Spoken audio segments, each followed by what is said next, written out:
I am Kenya, 34 years old, and my new husband's teenage daughter humiliated me in front of my entire family at Thanksgiving dinner. When I tried to address her blatant disrespect, my husband slammed his hand on the table and told me, "She is not my daughter, and I should not correct her." He looked me dead in the eyes and said my only job was to pay the bills, and I should not overstep. I did not scream or cry or make a scene. I just gave him a cold smile and said fine. That night, while he slept soundly in the bed I logged into my corporate banking portal and severed every single financial lifeline they had. Before I continue this story, let me know where you are watching from in the comments below. Hit like and subscribe if you have ever had to teach a harsh lesson to the people who mistook your generosity for weakness. The dining room of my sprawling suburban home was filled with the rich, comforting aromas of a proper Thanksgiving feast. I had been up since 5 in the morning, ensuring everything was perfect. The golden brown turkey sat at the center of the mahogany table, flanked by steaming bowls of collard greens, candied yams, and a massive dish of baked macaroni and cheese that had finally achieved that perfect crust. Laughter and warm conversation echoed against the high ceilings as 20 of my closest relatives passed plates and shared stories. It was supposed to be a beautiful evening, a celebration of the life I had worked so tirelessly to build. But the atmosphere shifted the moment I politely asked my 19-year-old stepdaughter Aaliyah to put her phone away while her uncle was saying grace. Aaliyah did not just ignore me. She let out a loud theatrical sigh that cut through the joyful noise of the room, dropping her phone onto the fine china plate with a sharp clatter. She crossed her arms, glared at me with pure disdain, and elevated her voice so that every single aunt, uncle, and cousin at the table could hear her clearly. She said I was nothing but a glorified sugar mama trying to buy a family.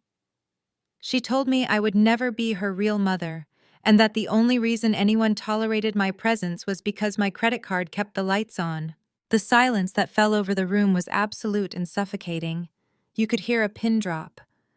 My mother lowered her gaze. My cousins shifted uncomfortably in their seats, and the warm holiday joy evaporated into a thick, humiliating tension. I felt the familiar heat of embarrassment flush across my cheeks, but I maintained my composure. I set my silver fork down on the table, folded my hands in my lap, and took a slow, measured breath. I was entirely prepared to address her blatant disrespect with the calm, firm authority of a woman standing in her own home. But before a single syllable could leave my lips, my husband Terrence intervened. He did not reprimand his daughter. He did not demand an apology for his wife. Instead, he slammed his heavy hand down onto the mahogany table with such force that the crystal wine glasses rattled violently against the wood. He glared at me across the centerpiece, his face twisted with irritation, not at Aaliyah for her atrocious behavior, but at me for daring to expect basic respect. "She is not your daughter, Kenya," he barked, his voice laced with venom and authority he had not earned. "Do not correct her. You just pay the bills around here, so do not overstep." I sat frozen, the words ringing in my ears like a physical blow. The public emasculation was profound. In front of the very family who had watched me rise from nothing, the man who was supposed to be my partner had just reduced me to an ATM machine. He had stripped me of my dignity, my authority in my own household, and my humanity, all to coddle a spoiled teenager who contributed absolutely nothing to our lives. I did not scream. I did not cry. I did not throw my glass of expensive red wine in his face, although the temptation was overwhelming. I simply looked at him. I looked at the custom-tailored suit he was wearing, purchased with my corporate account. My eyes drifted down to the gleaming edge of the designer watch, resting on his wrist, the limited edition timepiece I had bought him for his 40th birthday, using the profits from my high-end brand management and public relations agency. As I stared at that watch, an action-based backstory played out vividly in my mind. I remembered the cramped, freezing studio apartment where I had started my PR firm 10 years ago. I remembered eating instant noodles for weeks on end, working 18-hour days, cold calling clients, and managing crisis communications for demanding celebrities until my eyes burned and my fingers cramped. I built my empire through sheer grit, sleepless nights, and relentless determination. I navigated a cutthroat industry as a black woman fighting for every single contract, dodging scandals, and protecting the reputations of the elite until I became the undisputed queen of my field. And then I looked back at Terrence. Terrence, who regularly slept in until 10 in the morning. Terrence, who proudly called himself the CEO of a consulting business that had operated completely in the red for 5 consecutive years. Terrence, who played golf on my dime, drank my top-shelf liquor, and drove a luxury sedan registered to my corporate holding company. I realized in that precise moment that I was funding my own disrespect. I was pouring the fruits of my lifelong labor into a bottomless pit of entitlement and ungratefulness. The realization washed over me like a wave of ice water, chilling my emotions and replacing my hurt with a terrifying absolute clarity. I did not need to argue. Arguing was for people who lacked leverage. I looked him dead in the eyes, let a cold, lifeless smile spread across my face, and said a single word: "Fine." The rest of the dinner was a masterclass in suffocating awkwardness. My relatives ate quickly and quietly, offering polite excuses before leaving hours earlier than they normally would. They hugged me tightly at the door, their eyes full of silent sympathy, which only fueled the quiet rage burning in my chest. Terrence and Aaliyah retreated to the living room to watch football, entirely unbothered by the toxic environment they had created. They sat on my imported Italian leather sofa, laughing and joking, smug and victorious. They truly believed they had put me in my place. They thought they had reminded the rich stepmother of her singular transactional purpose in their lives. I walked away from the dining room, leaving the massive mess of half-eaten food and dirty dishes exactly where it was. I did not clear a single plate. I climbed the grand staircase to the second floor and walked straight into my home office, shutting the heavy oak doors behind me. I sat in the darkness for hours, watching the neighborhood lights flicker out one by one, waiting for the house to fall completely silent. As the clock struck midnight, the only sound left was Terrence's heavy snoring echoing down the hallway from the master bedroom. I opened my laptop, the bright glow of the screen illuminating my face in the dark room. If my only role in this household was to act as the bank, then it was time for them to learn a very harsh economic reality. The bank was officially closed. I logged into my corporate banking portal with swift, methodical clicks. My hands did not shake. My heart did not race. I navigated to the scheduled transfers page. Right at the top of the list was the massive automatic payment scheduled to clear at dawn for Aaliyah's out-of-state university tuition. She attended a private institution that cost a small fortune, a fortune I had gladly agreed to cover because Terrence claimed his business was just months away from a major breakthrough. I highlighted the recurring transfer, hovered my cursor over the cancel button, and pressed down. The transaction vanished from the screen. Next, I opened the automotive leasing portal. Aaliyah drove a brand new Range Rover, a vehicle completely unnecessary for a college sophomore, but one Terrence had begged me to lease for her as a graduation gift so she would not feel out of place among her wealthy peers. The lease was entirely in my name, paid from my personal checking account. I clicked through the termination options, authorizing the immediate surrender of the vehicle and requesting an emergency recovery tow for the next available morning dispatch. Finally, I navigated to the credit card management dashboard. I pulled up the primary account for my platinum cards. I saw the 2 supplementary cards listed underneath my name, one for Terrence and one for Aaliyah. I reviewed the recent charges out of morbid curiosity. Hundreds of dollars spent at high-end cosmetics stores, exorbitant tabs at luxury steakhouses, and golf club fees, all charged within the last 48 hours. I selected both supplementary profiles. I did not just pause them. I selected the option for permanent deactivation due to unauthorized use. I closed the laptop, the screen going black, plunging the office back into total darkness.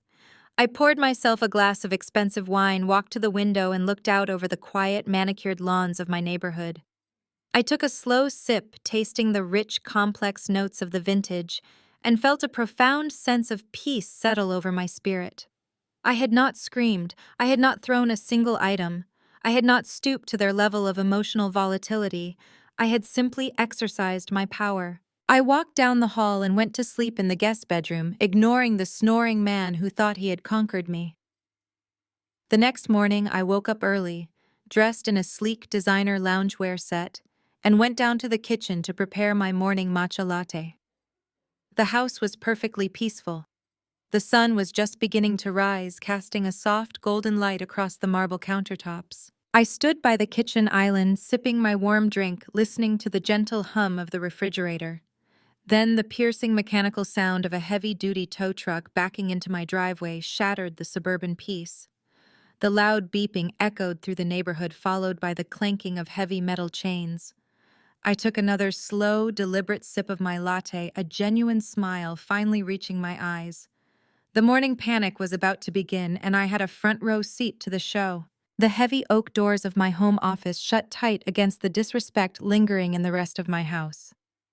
The room is enveloped in absolute silence. It is a stark contrast to the humiliating spectacle that just unfolded downstairs. I do not bother turning on the overhead lights. The glow of my dual monitors provides all the illumination I need. I sit down in my ergonomic leather chair and rest my hands on the cool mahogany desk. I do not feel anger anymore. Anger is a messy, unpredictable emotion that leads to careless mistakes. I feel nothing but absolute clinical precision. I log into my encrypted corporate banking portal with swift, methodical keystrokes. The dashboard loads, instantly displaying the vast financial empire I built from the ground up. I navigate directly to the scheduled transfers section. Right at the top of the list sits the recurring wire transfer for out-of-state university tuition. It is a staggering amount of money scheduled to clear at dawn. I only agreed to shoulder this massive financial burden because Terrence swore his consulting firm was just 1/4 away from a major breakthrough. 5 years have passed since that promise. His business remains a phantom operating entirely in the red, while my bank account bleeds to fund the education of a young woman who just called me a glorified sugar mama in front of my entire family. I highlight the upcoming payment. I select the option to cancel the recurring schedule. The banking system generates a prompt asking for final confirmation to terminate the transfer. I press confirm without a single second of hesitation. The transaction vanishes from the screen. Her tuition for the upcoming semester is due on Monday. She will find out very soon that sugar mamas do not tolerate public disrespect. Next, I open a new tab and access the luxury automotive leasing portal. Aaliyah drives a brand new custom Range Rover. It is a ridiculous, highly impractical vehicle for a college sophomore. Terrence begged me to lease it for her as a high school graduation gift, insisting she needed it so she would not feel inferior to her wealthy peers. I pull up the lease agreement, which sits entirely under my name and is backed by my corporate credit. As I scroll through the termination options, I feel a sharp, distinct memory pull at my attention. I remember exactly what I had to do to earn the money for the massive down payment on that specific car. I had been awake for 3 straight days doing severe damage control for a high-profile professional athlete client. He had decided to start a highly publicized altercation at a nightclub. I spent 72 grueling hours fielding relentless calls from aggressive tabloids, drafting airtight public apologies, and negotiating quiet settlements to keep my client out of jail and salvage his brand endorsements. I was fighting in the absolute trenches of the public relations industry, operating on black coffee and sheer willpower. While I was burying that scandal and securing a massive crisis management bonus for my agency, Terrence was texting me complaints about the slow drink service at his exclusive golf course. I was navigating a cutthroat corporate battlefield while he was swinging golf clubs on my dime. I click the lease termination button. The portal asks how I wish to proceed with the vehicle. I select the option for immediate surrender.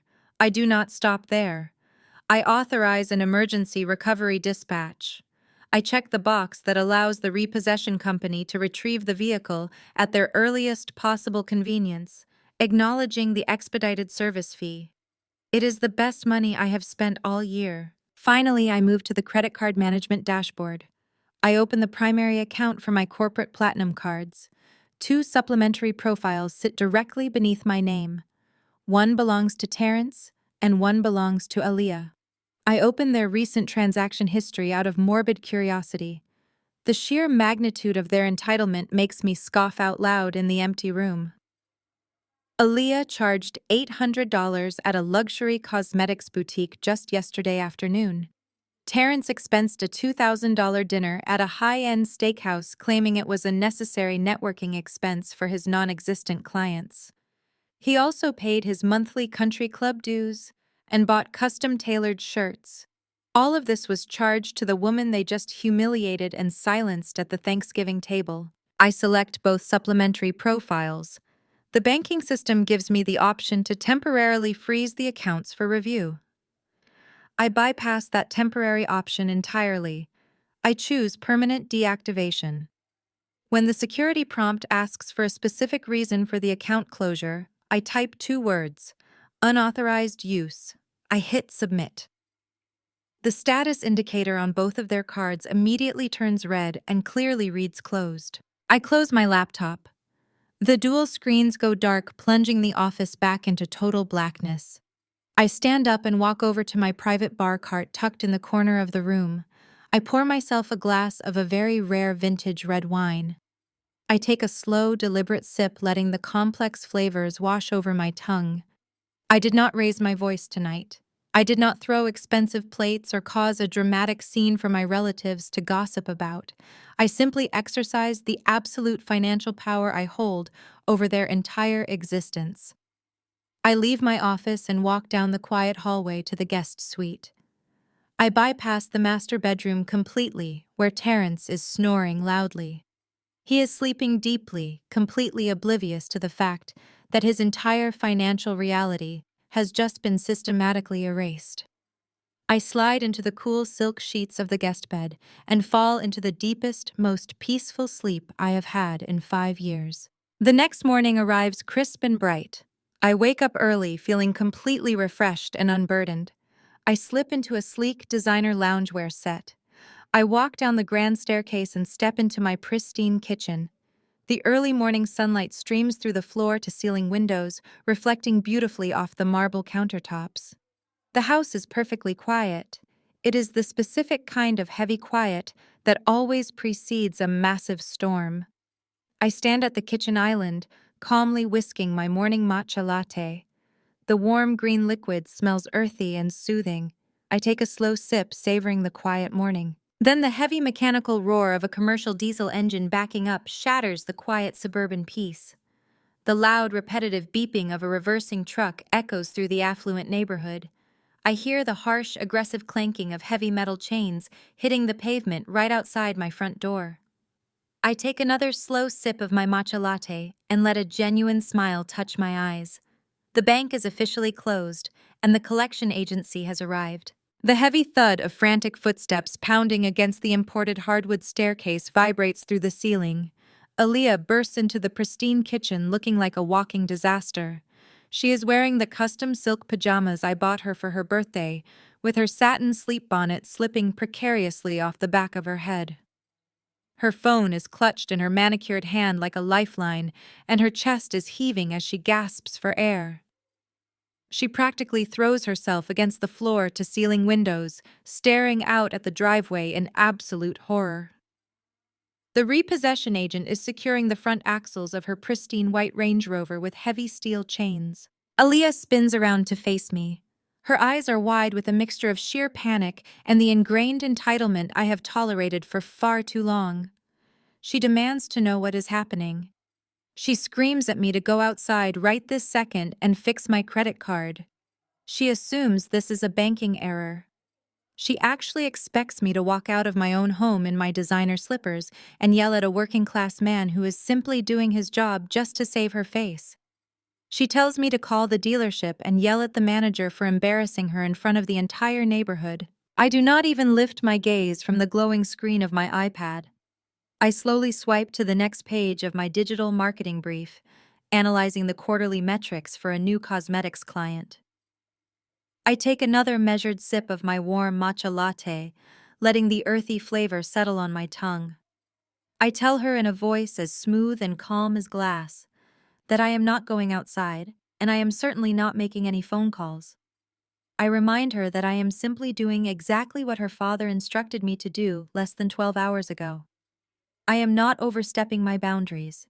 Aaliyah stares at me as if I have grown a second head. She stammers out that she has a mandatory morning seminar on campus, and she cannot possibly be expected to miss it. She whines that her sorority sisters are going to see the tow truck driving her car down the interstate. I finally look up from my screen, meeting her panicked gaze, with absolute indifference. I tell her that the campus transit system is completely free for registered students, and riding the bus builds excellent character. I remind her that since I am just a glorified sugar mama, trying to buy a family, she should probably seek transportation assistance from her actual family. She lets out a high-pitched shriek of frustration and bolts toward the front door, throwing it open to run outside. I watch through the glass as she waves her arms frantically at the tow truck driver. The man simply hands her a bright yellow clipboard displaying the official termination of the lease agreement. She looks at the paper, then looks back at the house, her mouth opening and closing in silent shock. She realizes in real time that her luxury vehicle is legally gone. Before she can storm back inside to throw a proper tantrum, the door leading from the attached garage swings open with such violent force that the handle punches a dent straight into the custom drywall. Terrence marches into the kitchen. He is fully dressed in his pristine white polo shirt and tailored golf trousers, ready for his weekly networking session on the green. But his face is a mask of pure, unadulterated panic disguising itself as rage. He is holding his smartphone away from his ear, as if the device itself had physically burned him. He paces across the kitchen island, demanding to know what exactly is going on with our financial accounts. He tells me he was just on the phone with the membership director of the exclusive Oak Creek Country Club. His platinum card was declined for his monthly thousands of dollars maintenance fee. He says the director informed him that the primary account holder flagged the card as unauthorized, and his tea time with potential high-net-worth investors has been officially suspended until the balance is cleared in cash. He looks at Aaliyah sobbing near the front door about her repossessed car, then turns his furious gaze back to me, sitting calmly at the island with my fresh pastry. He demands to know if there is a massive security breach in the corporate banking system. He tells me to call my personal wealth manager immediately and fix whatever technical glitch is freezing his assets. I set my ceramic mug down on the marble counter. The soft clink echoes loudly in the tense room. I fold my hands neatly on top of my iPad and look my husband dead in the eyes. I tell him there is no security breach. I explain that the bank did not make a single error.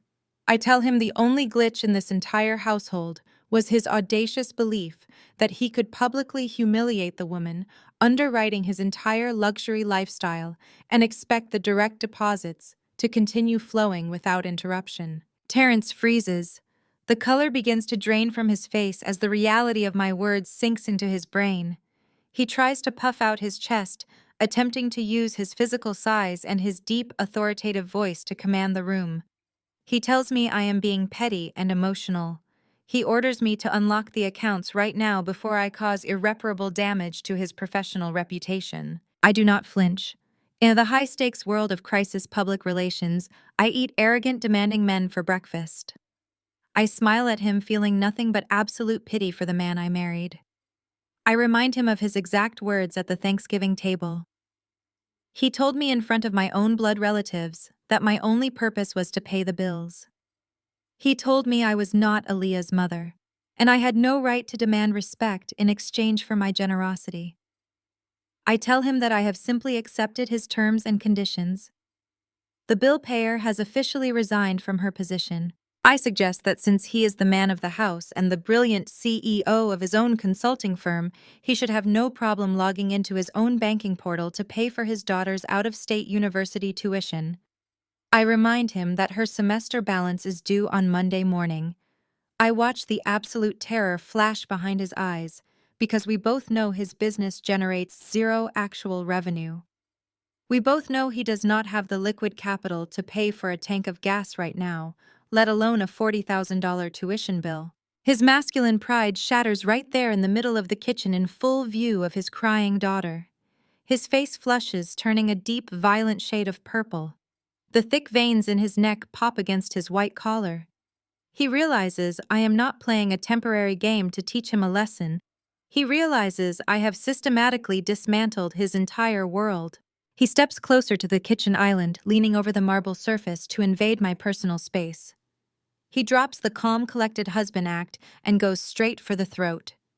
He points a manicured finger directly at my face, his voice dropping to a low, menacing growl. He tells me I think I am untouchable just because I run a successful agency. He says I think I hold all the power in this dynamic. He reminds me with a bitter sneer that he is my legal husband. He tells me his status entitles him to half of everything I have built from the ground up. He swears he will drag me through the mud, take half of the public relations firm, half of the real estate portfolio, and bleed me completely dry in divorce court. You really think you can just cut us off and walk away without a scratch? Terrence spits the words at me, his fists clenched tight at his sides. He takes a heavy step toward the kitchen island, his tall frame looming over the marble countertop, as if physical intimidation will somehow override his absolute financial impotence. I am your husband. I stood by you while you built that public relations empire. I was the emotional rock that allowed you to secure those million-dollar contracts. My support is the foundation of your success. If you think for 1 second I'm going to walk out of this marriage empty-handed, you have lost your damn mind. I am going to hire the most ruthless, cutthroat divorce attorneys in the city. I will take half of your agency, half of your real estate portfolio, and I will force the sale of this very house. I am going to bleed you completely dry in court until you are right back in that cramped studio apartment where I found you. I do not cower. I do not raise my voice or scramble to defend the blood, sweat, and tears I poured into my company. Instead, I throw my head back and let out a rich, echoing laugh that bounces right off the custom tile backsplash. It is a genuine, hearty laugh that makes Terrence flinch, as if I had physically struck him. I set my ceramic mug down and look at him with a mixture of pure amusement and utter disgust. I ask him exactly what currency he plans to use to retain these top-tier ruthless divorce attorneys. I ask if he intends to pay their 5-figure retainer fees with his declined country club platinum card, or perhaps with the zero-balance business checking account of his phantom consulting firm. I watch his jaw clench, but I do not give him a chance to speak. I take a slow, deliberate step around the kitchen island, closing the distance between us, completely unfazed by his pathetic posturing. I remind him of a beautiful sunny Tuesday morning 3 years ago. We were sitting in the glass-walled conference room of my lead corporate attorney. Terrence was practically vibrating with excitement, eager to officially attach his name to my rising star. He was so incredibly eager to lock down his access to my mansion, my luxury cars, and my elite social circles that he barely even skimmed the thick stack of legal documents placed in front of him. I remind him that my attorney explicitly advised him to seek independent legal counsel before signing the prenuptial agreement. But Terrence, always trying to play the role of the suave, unbothered businessman, waved the suggestion away. He claimed he trusted me implicitly, but the absolute truth was, he simply did not want to pay the out-of-pocket consultation fee for his own lawyer. He signed his name on the dotted line with a gold-plated pen I had bought him, completely blinded by his own greed. I look him dead in the eye and spell out the exact terms of the ironclad document he so carelessly autographed. The prenuptial agreement explicitly and permanently isolates my public relations agency, my offshore investments, my stock portfolios, and this primary residence from any and all marital assets. The document dictates that, in the event of a divorce, no matter who files or for what reason, he is entitled to absolutely zero spousal support. He walks away with exactly what he brought into this marriage. He walks away with nothing but a failing business, a mediocre golf swing, and a designer wardrobe I bankrolled. The arrogant, commanding facade completely shatters. I watch the blood literally drain from his face, leaving an ashen, terrified pallor in its wake. His eyes dart frantically around the kitchen, desperately searching the room for a legal loophole, an exit strategy, or any shred of leverage that simply does not exist. Panic entirely replaces his anger. He suddenly realizes he is a passenger who just got kicked out of first class mid-flight without a parachute. Over by the front door, Aaliyah is standing frozen. The tears have stopped streaming down her face, replaced by a look of dawning horror. She is watching her father, the man who raised her to be an entitled, spoiled brat, shrink into a helpless, financially dependent fraud right before her very eyes. She is realizing that the man she thought was a powerful provider has been nothing but a well-dressed parasite feeding off my hard work. Terrence catches his daughter staring at him. His fragile masculine pride refuses to let him look weak and entirely compromised in front of his only child. He cannot stomach the reality of his own pathetic situation, so he doubles down on his delusions. He puffs his chest back out aggressively, adjusting the collar of his white polo shirt, desperate to salvage any remaining dignity. He sneers at me, a desperate, ugly sound, and loudly declares that he does not need a single dime of my money anyway. He puffs himself up and announces that his blood family actually protects their own. He tells Aaliyah to pack her bags because they do not need to endure this toxic environment for another second.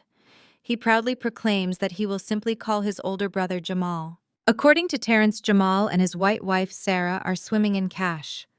He reminds me as if I somehow forgot that Jamal just bought Sarah a brand new, fully loaded Tesla for their anniversary, right after dropping $80,000 on a state-of-the-art kitchen renovation. Terrence boasts that Jamal is raking in massive tech bonuses and will easily float a $40,000 cash loan for Aaliyah's university tuition without even blinking an eye.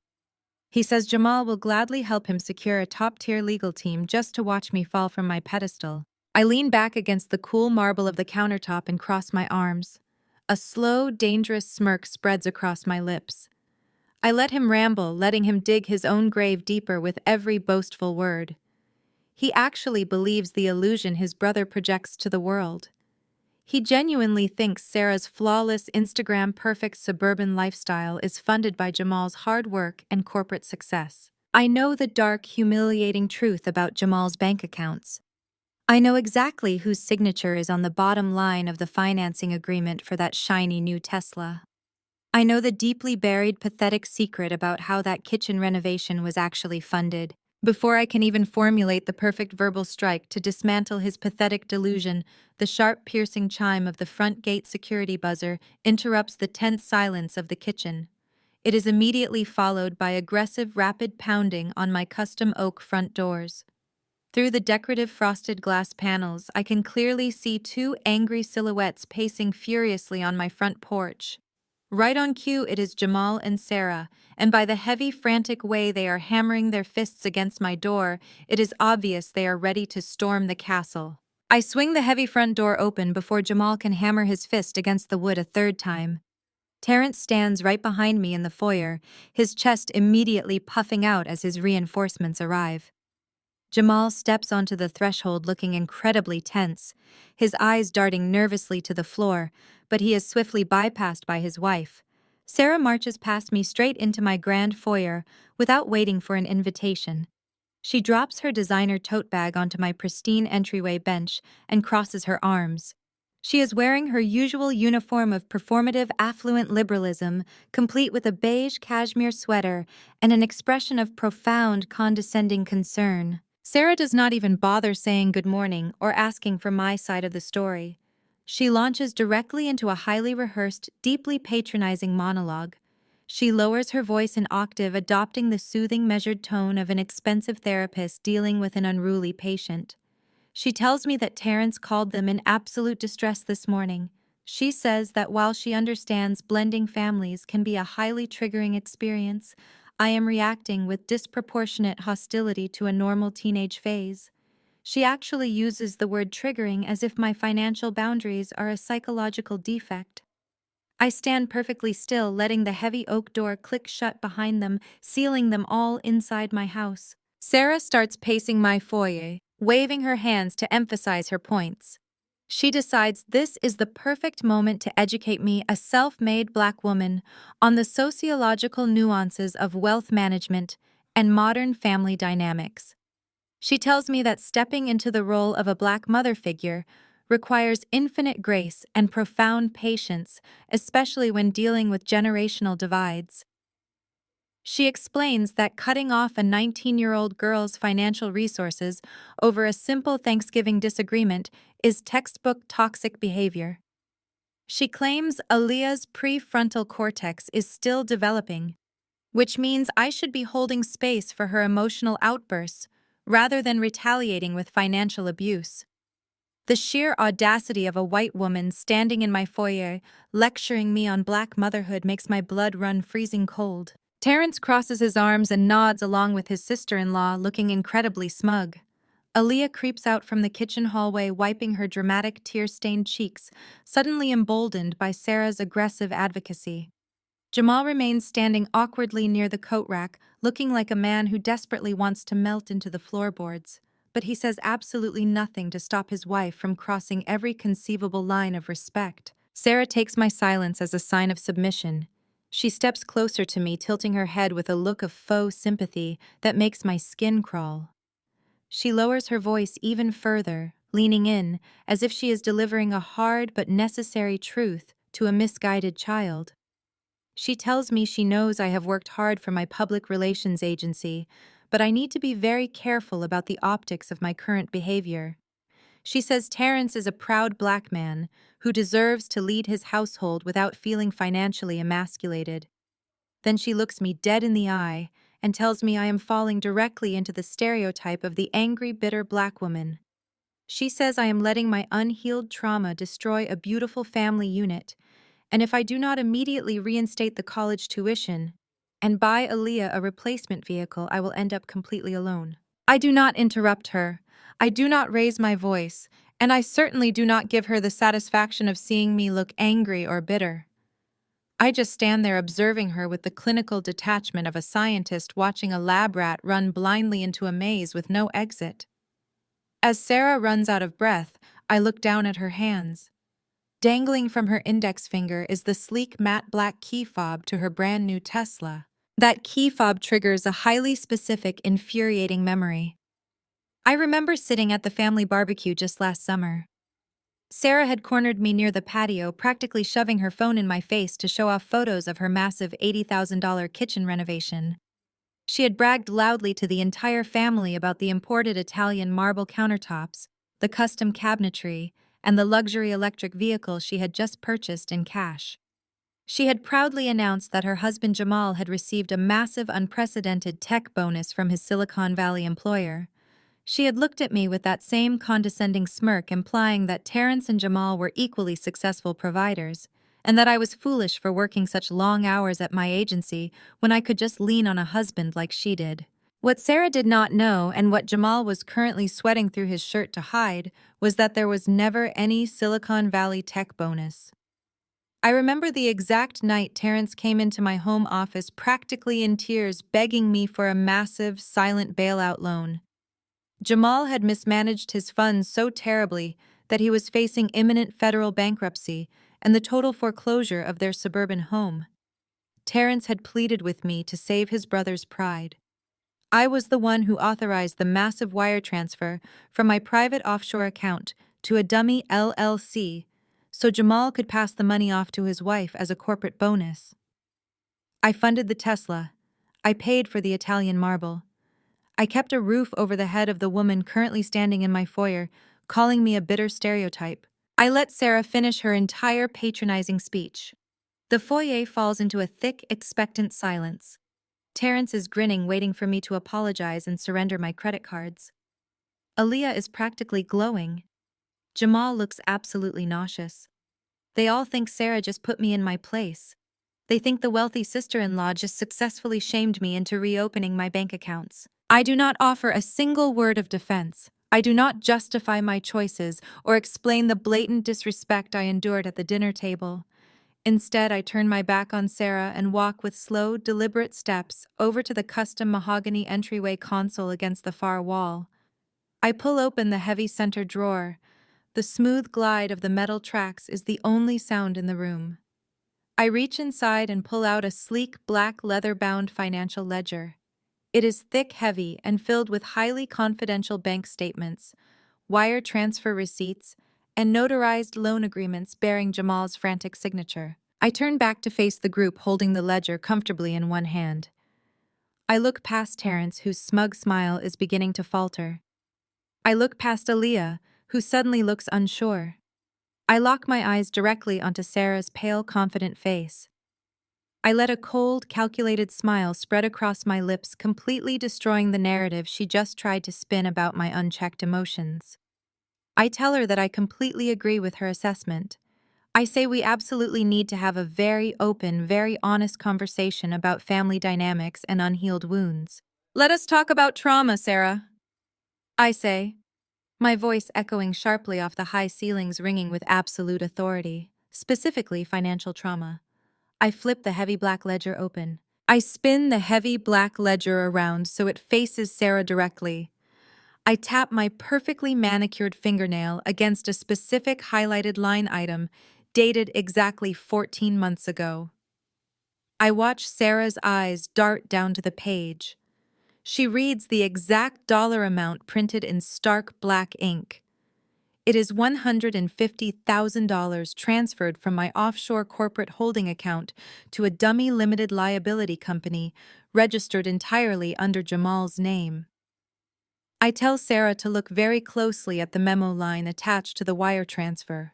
It reads, Emergency Debt Consolidation and Federal Foreclosure Prevention. I do not raise my voice, but I make sure every single word cuts through the air like shattered glass. I tell Sarah there was never any massive Silicon Valley tech bonus. I tell her that her husband was drowning in high-interest debt, hiding past due notices in his briefcase, and dodging daily calls from aggressive federal bankruptcy attorneys. Terrence came crawling into my home office at 2 a.m. crying about how his older brother was going to lose his suburban home and his masculine pride. Terrence begged me to deploy my capital to save his brother's sinking ship. He specifically asked me to structure the bailout as a corporate performance bonus so Jamal could save face with his demanding wife. I step closer to Sarah, trapping her in the cold, harsh reality of her own fake life. I tell her that I am the one who funded the imported Italian marble in her pristine $80,000 kitchen. I tell her that my public relations agency bought the matte black Tesla she just proudly parked on my driveway. I tell her that her entire affluent suburban identity is completely subsidized by the angry, bitter black woman she just tried to psychoanalyze in my own foyer. I remind her that while she was practicing her soothing, therapeutic voice to use on me, I was actively paying the mortgage that keeps a roof over her head. Sarah stops breathing. The arrogant, self-righteous color drains entirely from her face, leaving her looking like a terrified ghost. The heavy designer tote bag slips from her grasp and hits the hardwood floor with a dull thud. She turns her head slowly toward Jamal. Jamal looks absolutely sick. He is sweating profusely, staring fixedly at the expensive Persian rug beneath our feet, refusing to meet his wife's furious gaze. Aaliyah is still standing near the kitchen hallway, watching her entire family dynamic crumble into dust. The performative, progressive facade Sarah wore into my house instantly shatters. She does not use her soft, measured tone anymore. She unleashes a primal, humiliating scream right in my hallway. Sarah lunges at Jamal, hitting his chest with the very same Tesla key fob she was just flaunting in my face. She demands to know if it is true. She screams at him, asking how he could let her walk into this house and make a complete fool of herself, bragging about a tech bonus that was actually a charity handout from her sister-in-law. Jamal stammers out a pathetic, disjointed apology, but that only makes the situation worse. He looks weak and completely exposed, stripped of the successful provider image he projected to the entire world. Sarah calls him a fraud and a liar, her voice echoing sharply off the high ceilings. Terrence steps forward, trying to physically separate them, attempting to shield his brother from the public emasculation he directly caused. Terrence turns his anger toward me, his face twisted with desperate rage. He tells me I went too far by bringing private family business into the light. He says I am vindictive and cruel for destroying his brother's marriage just to prove a point. I laugh directly in his face. I remind him that they brought their circus to my front door. They walked into my sanctuary uninvited, attempting to shame me into submission. I tell Terrence he lost the right to dictate how I handle my financial receipts the moment he told me my only purpose was to pay the bills. I point a single unwavering finger toward the front door. I order Sarah and Jamal off my property immediately. I tell them to take their subsidized electric vehicle and drive it off my driveway before I call the local police and have them removed for trespassing. Jamal grabs Sarah's arm, pulling her toward the exit while she continues to hurl insults at him. They stumble out the front door, a beautiful, wealthy couple reduced to an absolute public disaster. I turn my attention back to Terrence, who is standing frozen in the foyer, realizing he has absolutely no allies left. I tell him to enjoy the walk to whatever friend will take him in because the security codes are changing in exactly 1 hour. I inform him that his custom-tailored suits and his expensive golf clubs will be waiting for him in black, heavy-duty garbage bags on the curb. Aaliyah lets out a choked sob, finally realizing that her father cannot protect her because he cannot even protect himself. I physically push the heavy oak door shut on Terrence and Aaliyah, forcing them out onto the porch. The loud, definitive click of the deadbolt locking into place is the most satisfying sound in the world. I take a deep, cleansing breath. The grand foyer is finally quiet. The toxic energy has been entirely expelled from my home. I walk back toward my kitchen, ready to finish my morning latte and plan my next corporate acquisition. Then my encrypted business phone chimes sharply from the pocket of my loungewear.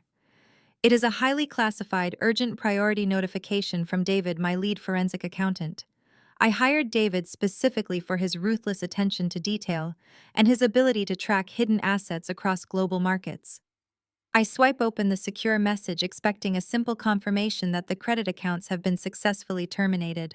Instead, the message makes my blood run freezing cold. David writes that while he was executing the total freeze on Terrence's supplementary accounts, he triggered an automated deep dive audit into the agency's outgoing vendor payments. He found a massive, undeniable financial anomaly. It is not just careless spending at steakhouses or country clubs. David has uncovered a sophisticated trail of systematic corporate theft. The message clearly states that Terrence has been actively funneling my public relations agency's client retainer fees into a secret offshore trust fund. This goes way beyond a lazy husband swiping a credit card to fund his lifestyle. This is calculated, premeditated federal wire fraud. My knuckles grip the leather steering wheel of my car as I navigate the busy downtown traffic. The urgent notification from my forensic accountant is burning a hole in my pocket. Less than an hour ago, I was physically evicting my entitled brother-in-law and his performative white wife from my grand foyer. Now I am speeding toward my public relations agency, preparing to uncover a financial betrayal that crosses the absolute line from domestic disrespect into a federal crime. I pull into my reserved parking space beneath the sleek glass high-rise that houses my entire empire. I do not walk into the lobby looking like a broken, betrayed wife. I stride through the revolving glass doors with my head held high, projecting the absolute authority of a chief executive officer who is preparing for total war. I bypass my confused reception team with a single sharp nod and march straight toward the executive conference room at the end of the long corridor. David, my lead forensic accountant, is already sitting at the massive mahogany table waiting for me. Beside him sits Elias, my lead corporate attorney. I step inside and pull the heavy frosted glass doors shut, sealing us inside a soundproof vault of absolute confidentiality. David does not waste any time with pleasantries or sympathetic looks because he knows exactly how I operate in a crisis. He presses a button on his presentation remote, and the massive smart screen on the far wall blinks to life, illuminating the darkened conference room with a complex web of financial flowcharts and banking records. David points a laser directly at a cluster of transactions highlighted in bright red. He explains that while he was executing my strict midnight orders to permanently freeze Terrence's supplementary credit cards, he initiated a standard security sweep of our primary corporate accounts. That sweep triggered a massive, undeniable red flag in the accounts payable department. David explains that for the past 3 years, my public relations agency has been issuing substantial monthly retainer payments to a third-party vendor listed in our system as Apex Consulting Solutions. I stare at the name glowing on the screen. It is a shell company cleverly disguised to look like a legitimate public relations analytics firm. But David pulls up the state business registration documents for the limited liability company and projects them onto the wall. The registered corporate agent listed on the federal forms is Terrence. Terrence has not just been a lazy husband playing golf on my dime and complaining about his lack of success. He has been actively operating a highly sophisticated embezzlement scheme right under my nose. He set up fake vendor profiles generating fraudulent corporate invoices for marketing analytics and consulting services that were never actually provided to my agency. He used his unrestricted access to my life to siphon hundreds of thousands of dollars of my high-profile clients' retainer fees directly into a secret offshore trust fund. He disguised his blatant theft as legitimate corporate overhead, effectively making my own business pay for his secret life. This is no longer a petty civil dispute over a spoiled teenage stepdaughter insulting me at a Thanksgiving dinner. This is calculated, premeditated federal wire fraud. As David begins cycling through the dates on the fraudulent invoices, a sickening wave of realization washes over me. I look at a specific invoice dated April of last year, and I remember exactly where I was on that specific night. I was sitting at my kitchen island at 3 in the morning, completely exhausted and buried under a mountain of tax preparation documents. I was trying to reconcile our quarterly earnings while simultaneously managing a massive media crisis for a Grammy-winning artist. Terrence had walked into the kitchen wearing his expensive silk robe, holding a fresh cup of coffee for me. He had rubbed my shoulders, acting like the perfect supportive partner. He leaned down, kissed my cheek, and told me I was working far too hard to maintain our beautiful life. He gently pulled the thick stack of vendor ledgers out of my tired hands. He told me to go upstairs and rest, promising he would handle the basic data entry to take some stress off my plate. He looked me in the eyes and said that was what a real husband was for. He was not helping me. He was not supporting my success as a black woman fighting her way to the top of a ruthless corporate industry. He was actively injecting fake invoices into my accounting software, using my sheer physical exhaustion as a cover for his criminal operation. Every single time he offered to lighten my workload or help organize my files, he was quietly funneling my hard-earned money out the back door. He watched me exhaust myself, building our generational wealth while he methodically stole it from the shadows. The cold, clinical reality of his profound betrayal completely extinguishes any lingering shred of mercy I might have held onto for the sake of our marriage. I do not shed a single tear in that conference room. My heart does not break, it simply turns to solid ice. I look at Elias, my attorney, and tell him to draft the civil and criminal charges immediately. I want Terrence prosecuted to the absolute maximum extent of federal law. I want every single dollar recovered, and I want his fake consulting firm completely dismantled by the authorities. Elias nods and begins typing furiously on his laptop, but David holds up his hand, asking for my undivided attention. David tells me there is one final piece to this financial puzzle. A thief as arrogant and image-obsessed as Terrence does not just siphon hundreds of thousands of dollars to let it sit stagnant in a hidden offshore savings account. Terrence is a man utterly obsessed with his own ego and projecting a wealthy lifestyle to anyone who will look at him. David reaches into his leather briefcase and pulls out a thick manila folder. He slides it across the polished mahogany table until it stops right in front of my hands. David tells me he tracked the final endpoint of the stolen funds. The money did not stay in a Cayman Islands account or disappear into a secret stock portfolio.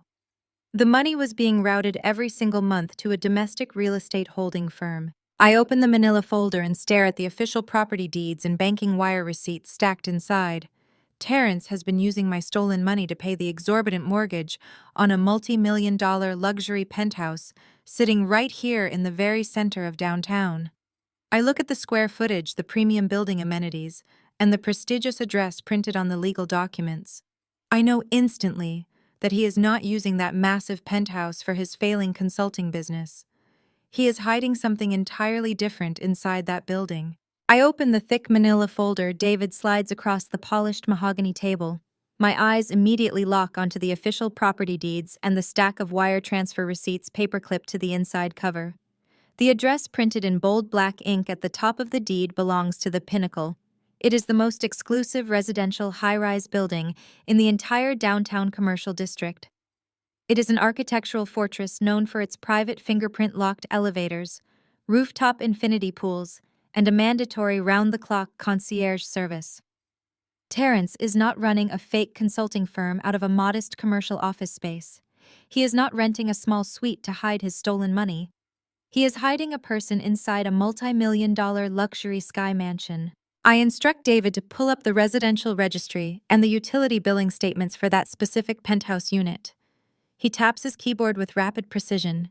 The massive smart screen on the conference room wall flashes brightly. A name appears in stark black text next to the primary residency listing. Tasha, Aaliyah's biological mother. I lean back slowly in my ergonomic leather chair. The sheer audacity of the betrayal is so heavy, it feels almost suffocating in the enclosed room. For the past 5 years, Terrence has fed me a continuous, pathetic, and highly manipulative sob story about his ex. He painted a tragic, vivid picture of a woman completely out of the picture, battling severe instability and living in absolute poverty. He used that exact fictional narrative to guilt-trip me into stepping up as the maternal savior. He convinced me that I needed to be the primary provider and the emotional rock for Aaliyah because her real mother was entirely incapable of offering a safe or stable life. I sit in the quiet conference room and I remember writing the exorbitant checks for Aaliyah's private high school uniforms. I remember paying for her expensive summer enrichment camps, her braces, and her luxury vehicle. I remember the countless nights I sat on the edge of her bed, wiping her tears, when she claimed she felt abandoned and missed having a real mother. I did all of it because I believed I was filling a deep, painful void for a young black girl who needed a strong female role model. I took on the heavy burden because that is what successful black women are so often expected to do. We are expected to carry the weight, to be the strong ones, to sacrifice our own peace, to build up the community around us. Terrence knew my heart, and he weaponized my success against me. Tasha was never struggling. Tasha was never lost to the streets or battling insurmountable demons. Tasha has been living less than 10 miles away, lounging in a sky-high penthouse overlooking the city skyline. Terrence has been playing house with his ex, funding her lavish 5-star lifestyle, using the money he stole directly from my corporate accounts. Everything clicks into place with devastating clarity. The pieces of the puzzle align perfectly. Aaliyah's behavior at the Thanksgiving dinner table was not just random teenage rebellion or standard blended family growing pains. It was deeply rooted, arrogant entitlement, fueled by the fact that she and her parents have been laughing behind my back for years. Aaliyah knew exactly where her mother was living. She knew her father was funneling my hard-earned money to keep their original family unit completely intact while treating me like a naive, ignorant sponsor. She had the absolute nerve to look me in the eye and call me a glorified sugar mama, because that is exactly how Terrence and Tasha referred to me behind closed doors. They saw my drive, my ambition, and my wealth as nothing more than a resource to be plundered. Elias, my lead attorney, leans forward and adjusts his glasses. He looks at me closely, clearly expecting a massive emotional breakdown. He expects the tears to finally fall. He expects the shattered, betrayed wife to take over the rational chief executive officer. He is completely wrong. I do not shed a single tear. I do not let my voice crack. The hurt is entirely gone, replaced by a cold, mechanical desire for absolute destruction. I turn to Elias and tell him to stop looking at the wire fraud for a second and look directly at the real estate deed. I ask him a very specific question. I want to know how a man with a mediocre credit score and zero verifiable income managed to secure a premium commercial mortgage at the Pinnacle. Elias nods and begins typing furiously. The clacking of his keyboard fills the tense room. He pulls the original articles of incorporation for Apex Consulting Solutions onto the smart screen. He begins to read the fine print of the loan origination documents. His eyes widen behind his glasses. A sharp intake of breath escapes his lips. He looks at me with a mixture of absolute shock and pure professional admiration. Elias explains the fatal catastrophic flaw in Terrence's master plan. Terrence is a man driven entirely by greed, ego, and a profound lack of actual business acumen. When Terrence established his limited liability company to purchase the downtown penthouse, he needed to secure a favorable interest rate to keep the monthly payments manageable. He did not have the financial history or the capital to secure that mortgage on his own merit. So he used a shortcut. He forged a corporate linkage. He registered Apex Consulting Solutions as a direct subsidiary of my public relations agency. He used my stellar credit rating, my Dun & Bradstreet number, and my primary corporate tax identification to legitimize the purchase. He thought he was being brilliant. He thought he was using my pristine financial reputation to build a secret, untouchable nest egg for his original family.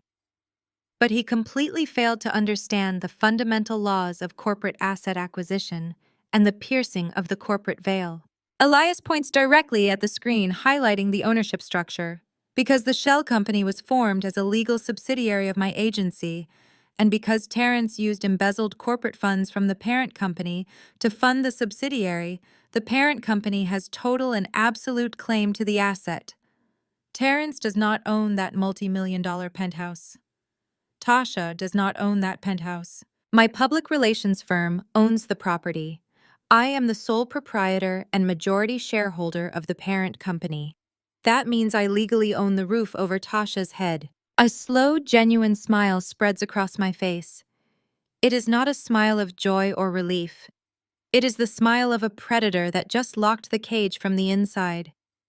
Terrence thought he was running a brilliant covert scheme, but he essentially just handed me the deed to his secret life, wrapped in a neat little legal bow. He used my money and my name to buy a house for his mistress and legally registered it as my corporate asset. I look at Elias.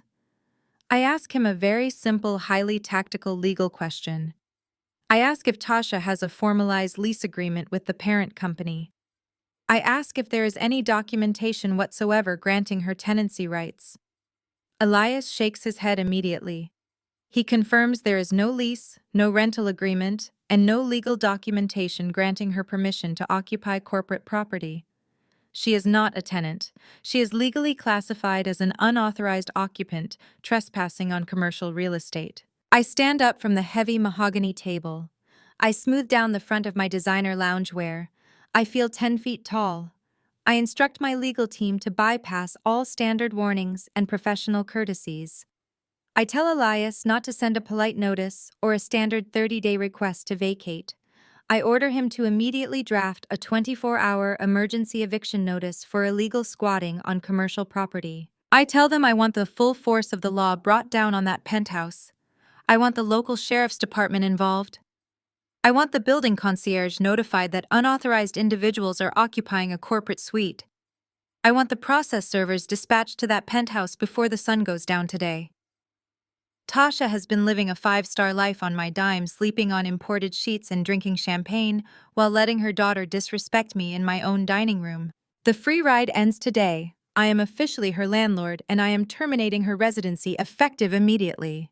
I want her thrown out onto the downtown pavement so Terrence can finally understand what happens when you try to con a woman who builds empires for a living. I instruct Elias to deploy our most ruthless process servers to the pinnacle immediately. I do not want them waiting in the lobby, and I certainly do not want them politely asking the concierge to call up to the penthouse. Elias makes a single phone call to a private security firm staffed entirely by former federal agents. Armed with a court-ordered emergency injunction, they bypass the building management completely and ride the private elevator straight to the top floor. At that exact moment, Tasha is hosting a lavish Sunday brunch for her girlfriends. She is lounging in the custom velvet chairs I unknowingly paid for, pouring bottomless mimosas made from expensive imported champagne that was purchased with my stolen corporate funds. She is playing the role of the pampered, affluent housewife, bragging to her friends about her wealthy provider and her stunning panoramic views of the city skyline. The heavy knock on her custom double doors shatters her perfect illusion. Tasha opens the door holding a crystal champagne flute, expecting a food delivery. Instead, she is met by two massive, unsmiling men in dark suits. They do not greet her. They simply ask to confirm her identity and then press a thick, heavy manila envelope directly against her chest. They inform her in front of her completely silent audience of friends that she is being served with an emergency 24-hour eviction notice for the illegal occupation of commercial property. The process servers clearly state that the penthouse belongs to my public relations agency and that she has exactly 1 day to pack her entire fraudulent life into garbage bags before law enforcement arrives to physically throw her out onto the downtown pavement. The crystal flute slips from Tasha's manicured fingers and shatters on the hardwood floor. Her affluent facade crumbles into absolute dust. She grabs her phone and frantically dials Terrence. Back in my conference room, my encrypted business phone begins to vibrate violently across the polished mahogany table. Terrence's name flashes on the screen. He calls once. He calls twice. He calls 10 times in rapid succession. I sit perfectly still and watch the missed call counter climb to 20, then 30, then 50. He has just received the hysterical screaming phone call from his mistress. He finally realizes that his secret double life has not just been exposed, it has been completely and legally dismantled in a matter of hours. I pick up my phone, press the block button, and toss the device back onto the table. I look at Elias and tell him it is time to drop the hammer. I pick up my gold-plated fountain pen and sign my name on the dotted line of the official civil complaint. I authorize Elias to submit the vast mountain of financial evidence directly to the local authorities and the federal authorities for corporate embezzlement and wire fraud. This is no longer a messy domestic divorce dispute. This is a high-stakes criminal case. Terrence is about to be hunted by the federal government, and he knows it. Cornered animals are the most dangerous. Terrence realizes he is completely out of options. His brother Jamal is ruined. His daughter Aaliyah is carless and facing an unpaid tuition bill. His mistress Tasha is currently crying over packing boxes in a penthouse she is being legally thrown out of. And Terrence himself is staring down the barrel of a federal prison sentence. He is desperate, and desperate men make incredibly stupid, aggressive mistakes. He figures out that he has absolutely no financial leverage left, so he decides to go after my physical assets. He abandons his stranded brother and speeds his luxury sedan down the highway, heading straight back to our primary suburban estate before I can get there. Terrence knows exactly what I keep inside that house. He knows about my meticulously curated art collection featuring original paintings from renowned Black artists that are worth millions. He knows about my extensive archive of designer vintage fashion and the safe containing my custom jewelry. He formulates a pathetic extortion plot. He plans to break into the house, barricade himself inside, and hold my most prized personal belongings hostage. He intends to threaten the destruction of my assets unless I sign the downtown penthouse over to Tasha and immediately drop the criminal fraud charges against him. I wrap up the meeting with my legal team feeling a profound sense of untouchable power. I walk out of the agency, step into my car, and drive smoothly toward the suburbs. I enjoy the quiet hum of the engine and the warmth of the late afternoon sun. I pull into my sprawling driveway and put the car in park. The serene picture of my suburban estate is entirely ruined by the sight of Terrence standing on my front porch. He is sweating profusely, his white polo shirt wrinkled and stained. In his right hand, he is gripping a heavy iron crowbar. I look at my custom oak front doors and see the deep, violent, splintered gashes in the wood, where he just violently smashed the physical manual deadbolt to pieces. He used brute force to destroy the lock, thinking he was executing a brilliant tactical takeover of my property. He sees my car in the driveway, and a sickening, triumphant grin spreads across his desperate face. He drops the iron crowbar onto the welcome mat and holds his smartphone high in the air, waving it at me like a trophy. He screams across the manicured lawn that I am too late. He shouts that he just used the main control panel inside the foyer to manually reset the entire smart home security mainframe.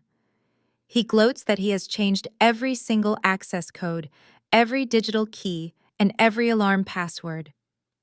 He stands on my porch beating his chest and announces that I am completely locked out of my own fortress and I will not get back inside until I surrender my agency to him. Terrence stands on my custom stone porch, gasping for air like a cornered animal. He raises the heavy iron crowbar above his head, gesturing wildly toward the splintered remains of my front door. From the safety and climate-controlled comfort of my vehicle, I watch him parade back and forth across the entryway. He is sweating profusely through his designer polo shirt, completely unhinged and operating on pure, desperate adrenaline. He holds his smartphone up high, waving the illuminated screen in my direction. He screams across the manicured lawn, projecting his voice so loudly that the neighbors 2 estates over can probably hear his pathetic extortion attempt. He shouts that I am completely locked out of my own fortress. He brags that he just ripped the manual deadbolt to shreds and immediately used the foyer control panel to reset the entire smart home security mainframe. He declares that he has changed every single access code, every digital key, and every biometric password. He tells me I will not take another step inside my own house until I contact my lawyers and immediately sign the downtown penthouse deed completely over to Tasha. He demands that I drop every single federal wire fraud and corporate embezzlement charge I just filed against him. If I do not comply within the hour, he swears he will walk inside and systematically destroy my multi-million-dollar collection of original black art. He threatens to take a box cutter to my exclusive canvas paintings and smash my custom diamond jewelry to pieces. He actually thinks he has finally outsmarted me by using brute force to commandeer my physical property. I do not panic. I do not roll down my window to negotiate with a domestic terrorist. I do not even unbuckle my seatbelt. I just sit back against the plush leather headrest of my car and look at him with profound clinical pity. Terrence is so blinded by his own fragile masculine ego that he completely forgot exactly who he married. He forgot how I built my empire, and he fundamentally misunderstood the absolute extent of my corporate reach. I do not just pay the expensive monthly subscription fee for the elite Sentinel home defense system installed in my house. 2 years ago, Sentinel suffered a catastrophic data breach that nearly bankrupted their entire global operation. Their executive board came crawling into my public relations agency begging me to salvage their obliterated reputation. I spent 4 grueling months executing a flawless crisis management campaign that successfully restored their public trust and saved their company from total liquidation. I did not just take a standard cash retainer for that monumental victory. I took my compensation in corporate equity. I am a majority shareholder of their parent corporation. I pull my encrypted business phone from my designer handbag. I do not open the standard consumer application that Terrence just foolishly tried to manipulate. I bypass the public interface entirely and open the developer-level master administrative portal. My thumb presses against the biometric scanner, and the system grants me absolute unoverridable command access. I look at the digital log flashing on my screen. I can see the exact timestamp where Terrence clumsily attempted to revoke my user privileges from the wall-mounted keypad in the hallway. It is like watching a toddler try to hack into a federal bank using a plastic toy. I do not yell across the yard. I let my fingers do the talking. With 3 precise, swift taps on my glowing screen, I execute a complete global override of the property. I permanently revoke Terrence's user profile and delete his digital footprint from the mainframe. His access level immediately drops to 0.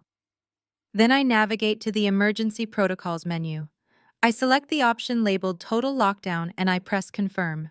The reaction is instantaneous and absolutely beautiful to witness.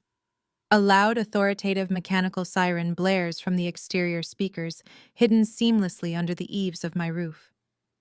Terrence freezes mid-sentence, the crowbar dropping slightly as the alarm echoes through the quiet suburban street. Before he can even process the warning sound, the heavy titanium-reinforced security shutters deploy. They unroll from their concealed compartments above every single custom window and exterior door on the estate. The massive steel panels slam downward with a synchronized heavy mechanical thud, sealing the house completely shut. The property transforms from a sprawling luxury suburban home into an impenetrable windowless fortress in less than 10 seconds. Terrence spins around in pure horror. He lunges toward the front door, but the titanium shutter has already slammed into the concrete foundation, effectively sealing the entrance. He drops his iron crowbar onto the porch and frantically grabs his smartphone. He taps furiously at his screen, trying to reopen the consumer application he thought he controlled. I watch through my windshield as his shoulders slump in utter defeat. I know exactly what his screen says. It displays a stark red error message reading, "Access denied, administrator override." The sheer gravity of his monumental failure finally crashes down on him. He realizes he did not just lock me out of the house. I just locked him out of his entire life. Everything he owns is now trapped behind impenetrable steel barriers. His custom-tailored suits, his expensive golf clubs, his imported watches, and whatever secret cash he stashed in his bedside drawer are all securely locked inside my fortress. He is standing on my front porch, sweating, shivering, and completely homeless. He has no money, no credit cards, no car, and absolutely no way back inside. He is left with nothing but the wrinkled clothes currently on his back and a useless iron crowbar. He runs up to the steel shutter covering the front door and begins pounding his bare fists against the cold, unyielding metal. He screams my name, his voice cracking with absolute desperation. He begs me to open the door just for 5 minutes so he can retrieve his wallet and his passport. He yells that he has nowhere to go and no way to survive on the street. The arrogant extortionist from 2 minutes ago has completely vanished, replaced by a broken, pathetic fraud, realizing he has finally lost the game. I do not give him a single second of my sympathy. I shift my luxury vehicle into reverse. I take one last look at the man who thought he could steal my money fund, a secret life with his ex, and then hold my prized possessions hostage. I let my foot off the brake and slowly back out of my sprawling driveway, leaving him screaming and beating his bloody fists against the titanium walls of my empire. I turn my steering wheel and glide smoothly down the tree-lined suburban street, heading back toward the city where my legal team is waiting to finalize his total destruction. The interior of my car is perfectly quiet and cool. I feel a profound sense of untouchable peace settling over my spirit. The dead weight of a toxic, manipulative marriage has finally been severed. I am entirely free. But the quiet peace of my victory lap is suddenly interrupted. The sharp, urgent chime of my encrypted business phone pierces the silence of the car cabin. It is a priority override notification, a specific ringtone I assigned exclusively to my lead publicist, Jasmine. Jasmine does not call me on a Sunday afternoon unless the sky is literally falling in the corporate world. I keep one hand on the steering wheel and glance down at the phone resting in my center console. Jasmine has sent a high-priority text message flagged with multiple emergency indicators. The text reads that we have a massive, uncontrolled situation developing online, and I need to pull over immediately. Attached to her urgent message is a direct web link. I tap the link, and a video player automatically opens on my screen. I hit the brake pedal and pull my car onto the shoulder of the road, putting the hazard lights on. I stare at the bright display in absolute disbelief. Aaliyah's face is flashing across my screen. She is sitting in the cramped front seat of what looks like a rideshare vehicle. She is not wearing her designer silk pajamas anymore. She is dressed in a plain, oversized hoodie, looking intentionally disheveled and vulnerable. Her face is streaked with running mascara, and she is sobbing hysterically directly into the camera lens. It is a highly edited, dramatic TikTok video. Above her crying face sits a bold, sensational text overlay, claiming her evil, wealthy stepmother just left her completely homeless and destroyed her family. I glance at the engagement metrics rapidly spinning at the bottom of the screen. The video was posted less than 2 hours ago, and it has already crossed 1 million views. The comments section is a blazing wildfire of public outrage directed entirely at me. Aaliyah has taken her sense of extreme entitlement and weaponized it for the internet, launching a viral smear campaign designed to destroy my pristine professional reputation. The battle for my personal peace is over, but the war to protect my public relations empire has just begun. I stare at the bright screen of my phone as the video loops for a second time. Aaliyah has completely transformed herself for the camera. The designer silk pajamas and flawless makeup she wore this morning are entirely gone. She is wearing a faded, oversized gray hoodie pulled up over her head. She is sitting in the cramped back seat of a ride-share vehicle, looking intentionally small and deeply vulnerable. She stares directly into the lens and forces a ragged sob that makes her shoulders shake. She uses all the current internet buzzwords to maximize her victimhood. She calls me a narcissistic, wealthy stepmother who uses financial abuse to control her family. She tells her growing audience that I illegally repossessed her car in the middle of the night, leaving her stranded and terrified on her college campus. She claims I threw her loving father out of our home without a single penny to his name, simply because he tried to stand up for her safety. The performance is sickeningly calculated. I look at the engagement metrics rapidly spinning at the bottom of the screen. The video was posted less than 2 hours ago, but the algorithm has already caught it like wildfire.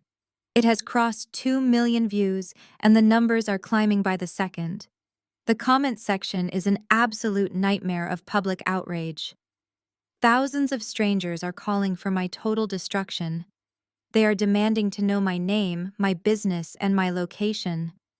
People are tagging local news outlets and calling for internet sleuths to expose the evil stepmother.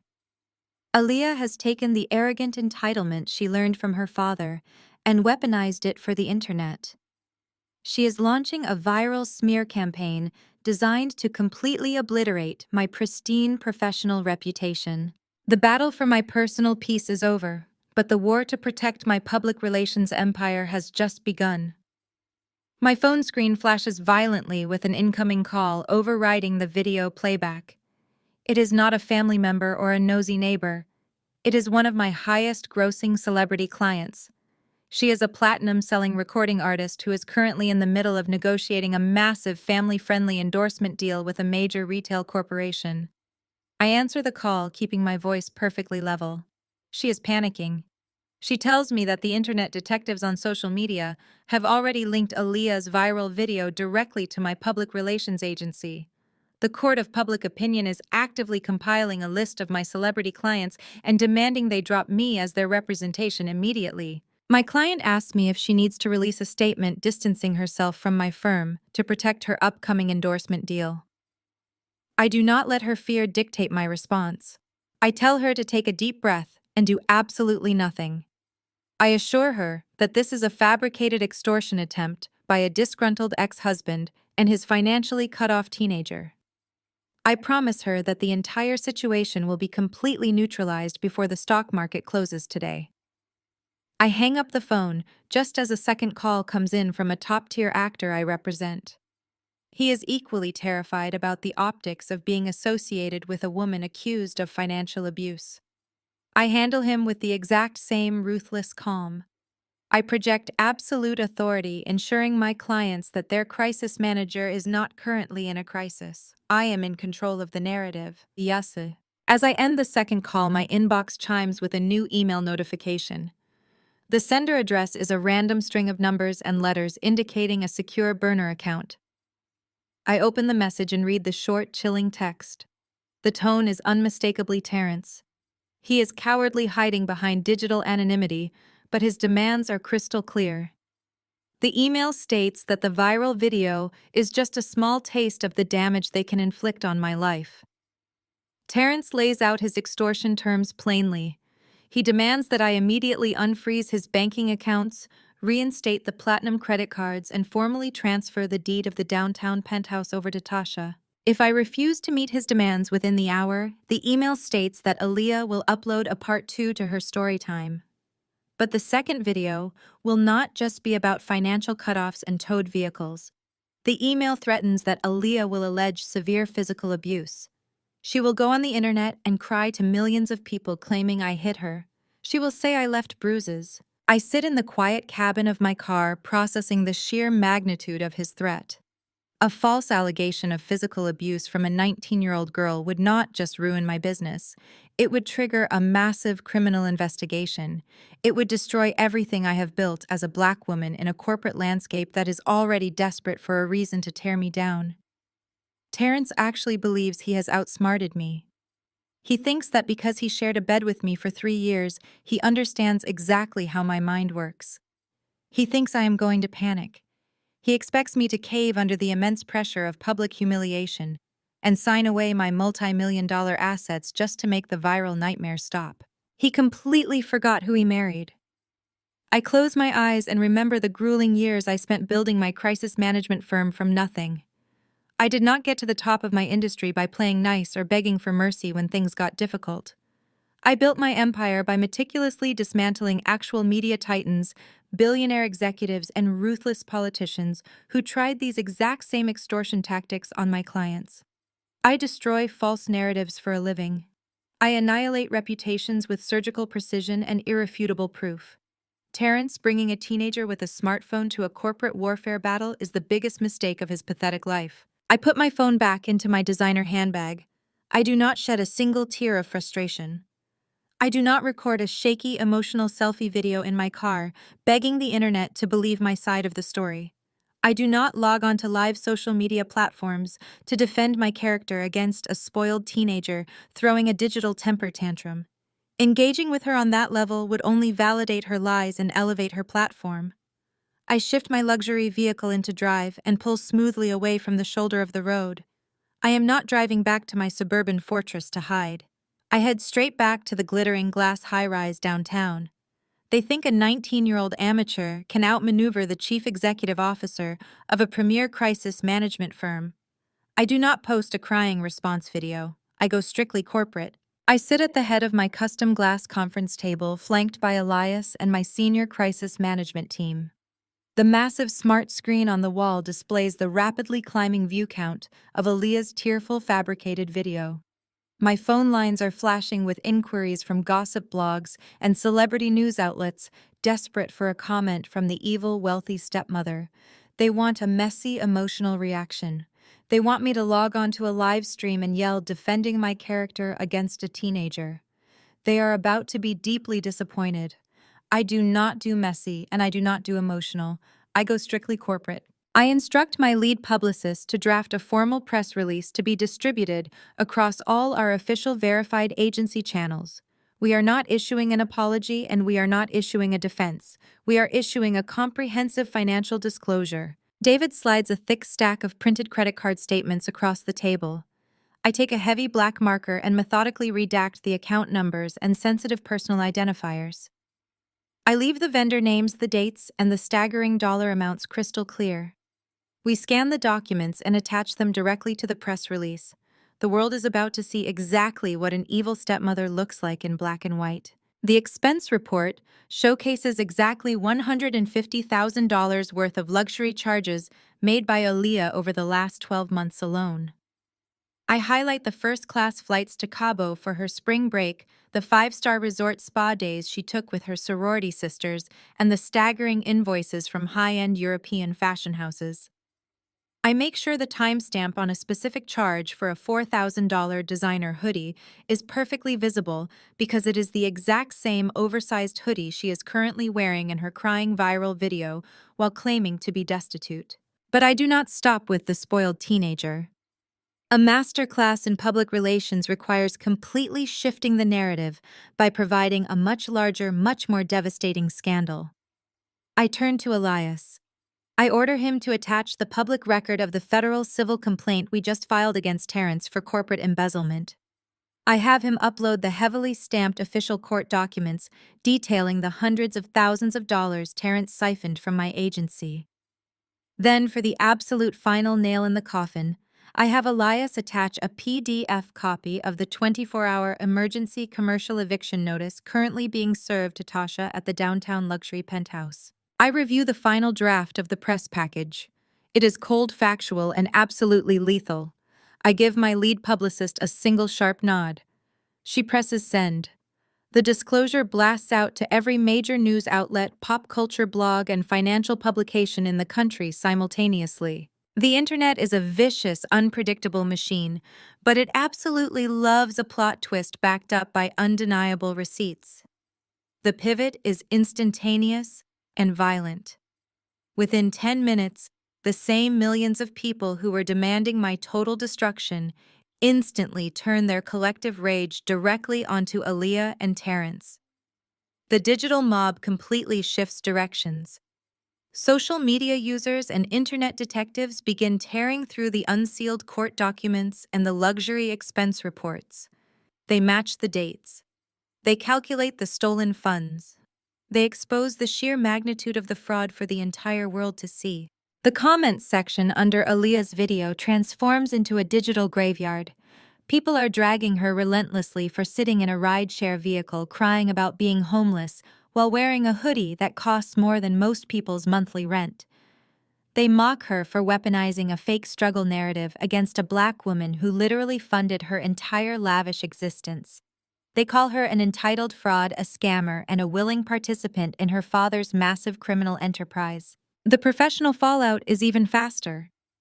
Aaliyah has spent the last 2 years trying to build a lucrative career as a lifestyle influencer, using my mansion and my money to secure brand deals. My phone buzzes with rolling updates from my team monitoring her accounts. Her sponsorships are dropping her in real time.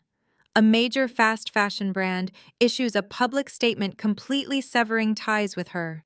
2 prominent makeup companies pull their affiliate links from her profile within the hour. Her management agency publicly drops her from their roster, refusing to be associated with a family currently under investigation for federal wire fraud. She tried to ruin my empire and ended up completely obliterating her own future before lunchtime. My celebrity clients who were panicking just an hour ago are now sending me text messages filled with applause emojis and profound awe. They realize exactly why they pay me exorbitant retainer fees. I do not just manage crises, I weaponize the truth to annihilate the opposition. The threat of Terrence sending a Part 2 video alleging physical abuse is completely neutralized. Nobody on the internet will ever believe a single word that comes out of their mouths again. I lean back in my leather chair, taking a slow sip of sparkling water. The chaotic storm of the morning has been entirely subdued by ruthless corporate efficiency. The boardroom is quiet, my team is smiling, and my professional reputation is absolutely bulletproof. Then the heavy glass door of the conference room opens. My executive assistant walks in carrying a silver tray. Resting in the center of the tray is a thick, matte black envelope sealed with a heavy gold wax stamp. She sets it down carefully on the mahogany table right in front of me. I pick up my gold letter opener and slice through the wax seal. I pull out 2 heavy cardstock invitations attached to premium VIP all-access lanyards. The elegant gold foil lettering across the top reads, "The Annual Black Excellence Business Gala." A slow, highly dangerous smile spreads across my face. The gala is the most prestigious social and professional event of the year in our city. It is scheduled for this coming Saturday night. It is a massive, highly publicized gathering of the most elite Black entrepreneurs, politicians, and media moguls in the state. Terrence has been talking about this specific gala for an entire year. He went out and rented a custom tuxedo just for the occasion. He has been practicing his posture in the mirror and bragging to Jamal about his upcoming moment in the spotlight. Terrence is officially scheduled to receive the Entrepreneur of the Year award during the primetime dinner presentation. What Terrence does not know is that he did not earn a single legitimate vote for that accolade. 6 months ago, when I still believed he was just a struggling businessman who needed a confidence boost to finally get his consulting firm off the ground, I quietly pulled massive strings behind the scenes. As a primary sponsor and a silent board member of the gala committee, I personally secured that award for him. I bought him his crowning achievement, hoping it would motivate him to actually work. He thinks that walking onto that stage and accepting that crystal trophy will legitimize his fake success. He thinks it will give him the high society leverage he needs to launch a counter lawsuit against me and save his reputation from the massive embezzlement scandal that just broke online. He actually believes he is going to walk into a room full of the city's most powerful people. and be crowned a king. I slide the VIP lanyards back into the matte black envelope. Terrence is going to walk into that ballroom expecting a glorious coronation. He has no idea he is walking directly into a spectacular public execution. The crystal chandeliers of the Grand Symphony Ballroom cast a brilliant, glittering light over the city's most exclusive event of the year. I step out of my chauffeured Maybach and onto the plush red carpet, the flash of dozens of media cameras capturing my arrival. I am wearing a custom-tailored emerald green gown that commands absolute attention, moving with the fluid, untouchable confidence of a woman who just secured her empire. I glide through the towering double doors and enter the annual Black Excellence Business Gala.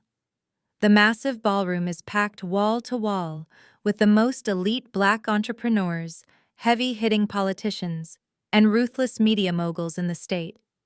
The energy in the room is electric, humming with immense wealth, hard-earned power, and unapologetic ambition. Waiters in crisp white uniforms carry silver trays of expensive champagne, navigating through a sea of designer suits and haute couture. I exchange a brief, knowing smile with the city's mayor and nod respectfully to a prominent news anchor I recently guided through a catastrophic public relations nightmare. This is my domain. I built the bridges these powerful people walk on, and tonight I am operating at the absolute height of my authority. Despite the sheer size of the opulent ballroom and the dense crowd of high society elites, it only takes my trained eyes a few seconds to locate the parasites desperately trying to blend in with the titans. Standing near the swinging kitchen doors, practically trying to melt into the flocked velvet wallpaper, are Jamal and Sarah. Their performative, arrogant affluence has completely evaporated. Sarah is wearing an outdated beige dress I distinctly remember her wearing to a minor networking event 3 years ago, her usual haughty posture entirely gone. She is clutching a cheap clutch purse, her eyes darting nervously around the room, like a woman who knows she does not belong among actual self-made success. Jamal looks physically ill, sweating profusely through a suit that desperately needs dry cleaning. They are hiding in the deepest shadows of the venue, hoping to salvage whatever microscopic shred of social standing they have left after their financial ruin was exposed to our entire family.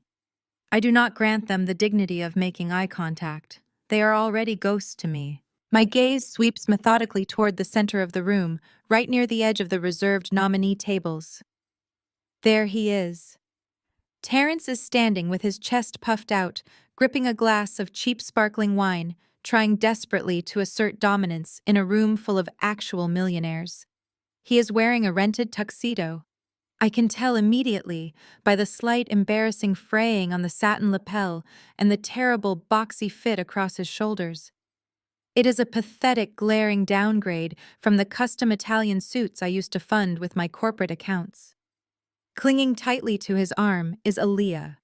She is attempting to project the arrogant, untouchable influencer persona she built on my dime, but her wide eyes betray pure, unadulterated panic. Her smartphone remains clutched in her hand, but absolutely no one is asking for her picture. The society photographers bypass her entirely, actively turning their lenses away when she tries to step into their frames. The elite crowd has read my press release. They have seen the federal embezzlement receipts. Nobody in this ballroom wants their personal brand contaminated by associating with a spoiled girl publicly exposed for charging luxury spa days while crying fake poverty on the internet. Her social death is happening in real time, and she can feel the icy rejection radiating from every wealthy person she tries to approach. Terrence is working the room with a frantic, sweating energy. He is aggressively shaking hands with executives who clearly want to pull away and sanitize their palms. He genuinely, delusionally believes that tonight is his ultimate redemption. He thinks that walking onto the grand stage and accepting the Entrepreneur of the Year award will completely legitimize his fraudulent consulting firm. He has convinced himself that an engraved piece of crystal will serve as an impenetrable shield against the federal subpoena currently hunting him. He believes this stolen accolade will give him the high society leverage he desperately needs to launch a massive counter lawsuit against me, forcing a lucrative settlement to save himself from federal prison. It is a breathtaking, almost clinical level of delusion.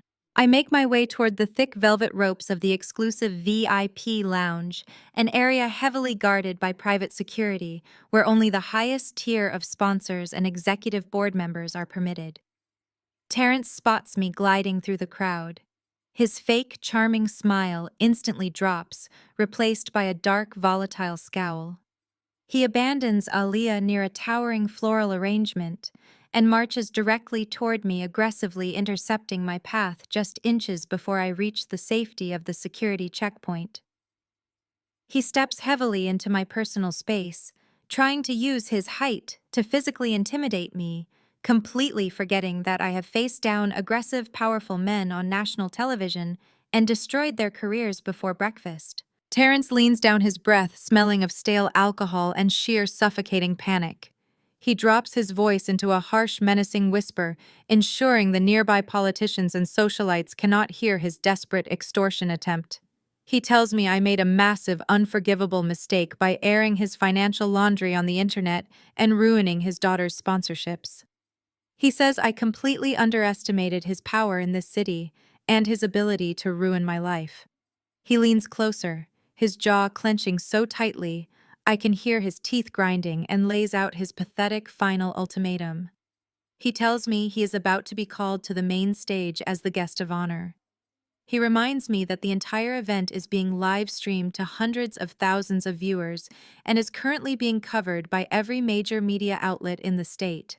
He threatens to completely hijack his own acceptance speech to execute his revenge. He swears that if I do not immediately pull out my phone call, my legal team drop the federal embezzlement charges and stop the eviction of his mistress from the downtown penthouse. He will take the microphone and drag my public relations agency through the mud on live television. He details his plan with frantic, sweating enthusiasm. He tells me he will look directly into the broadcast cameras and accuse me of cooking my own corporate books. He says he will tell this elite crowd that I framed him to cover up my own massive financial crimes. He threatens to expose the highly confidential secrets of my highest-paying celebrity clients, claiming he overheard me discussing their hidden scandals behind closed doors.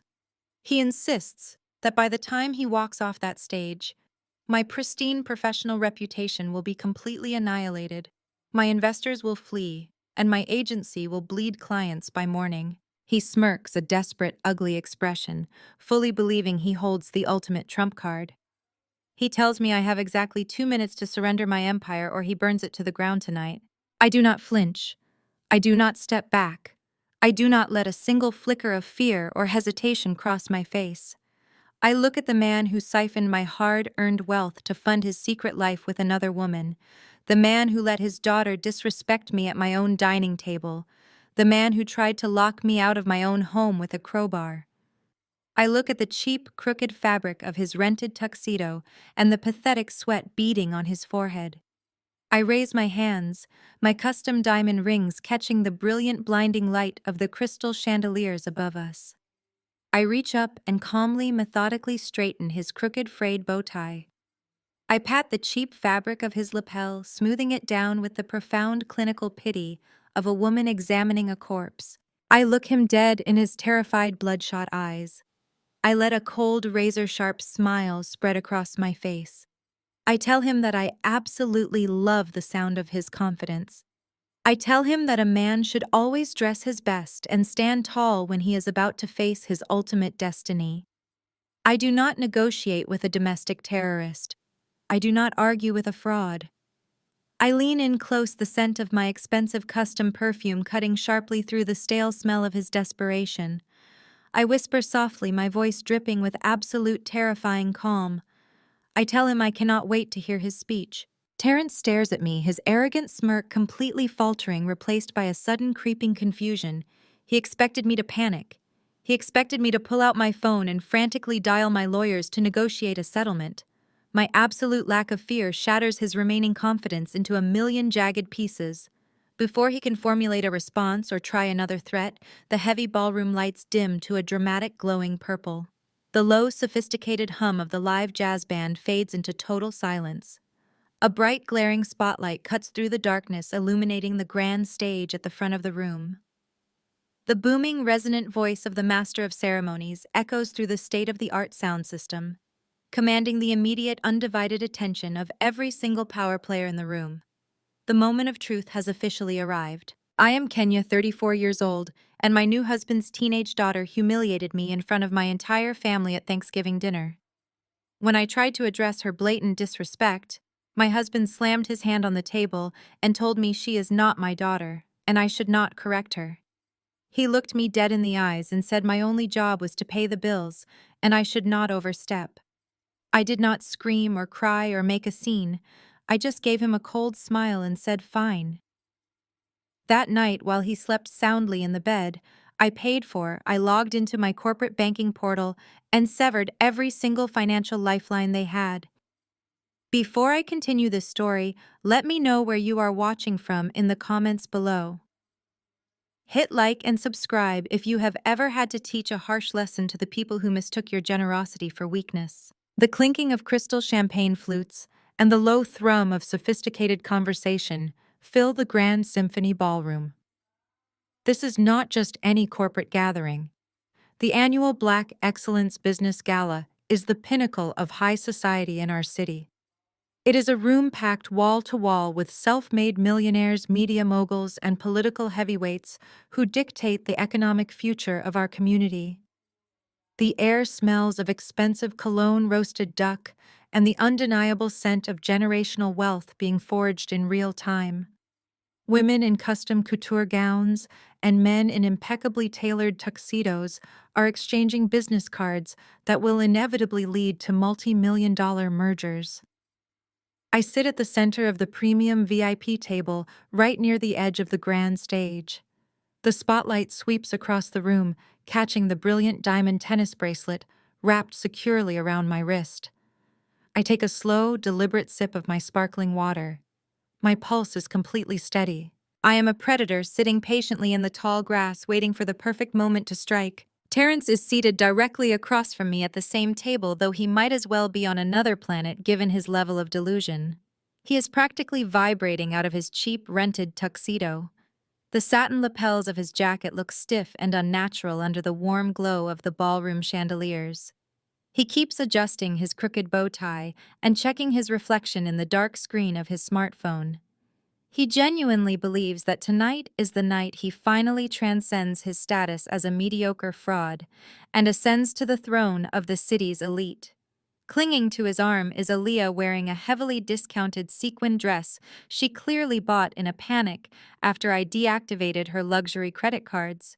She is attempting to record the glamorous room for her social media followers, desperately trying to salvage her shattered influencer aesthetic.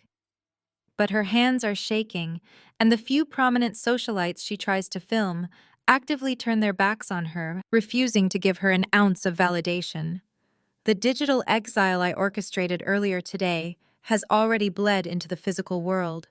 She is a pariah, and the cold shoulder from the black elite is suffocating her. Terrence leans across the white linen tablecloth, his breath hot and reeking of cheap whiskey.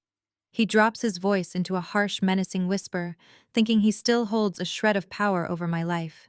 He tells me I have exactly 5 minutes left to pull out my phone call, my legal team, and drop the federal embezzlement charges. He promises that if I do not immediately reinstate his banking access and sign the downtown penthouse over to his mistress, he is going to walk up to that podium and destroy my public relations agency on live television. He threatens to tell the audience that I cook my own corporate books and mistreat my staff. He thinks his desperate blackmail will make me crack.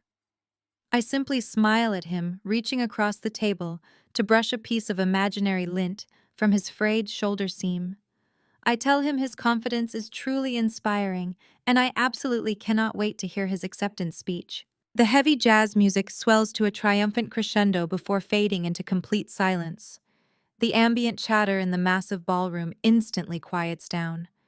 A brilliant, blinding white spotlight cuts through the darkness, and lands squarely on the polished acrylic podium at the center of the main stage. The master of ceremonies walks out from behind the velvet curtains. He is a prominent local news anchor and a highly respected fraternity brother within the community. He adjusts his microphone, flashing a charismatic smile that charms the entire room. He welcomes the distinguished guests, thanking the politicians and business leaders for their unwavering dedication to elevating Black enterprise. He speaks eloquently about the importance of building unshakable legacies, about supporting our communities with honesty, and about the sheer grit required to succeed in a world that so often prays for our downfall. Every word he speaks about integrity and hard work is a direct, burning contrast to the man sitting across from me. Terrence is no longer leaning over the table. He is sitting on the absolute edge of his seat, gripping the edges of the white tablecloth. His chest is puffed out, and he is nodding along with the anchor's speech, as if the words are being spoken directly to his soul. He has completely bought into his own fabricated hype. He thinks the local news anchor is describing him.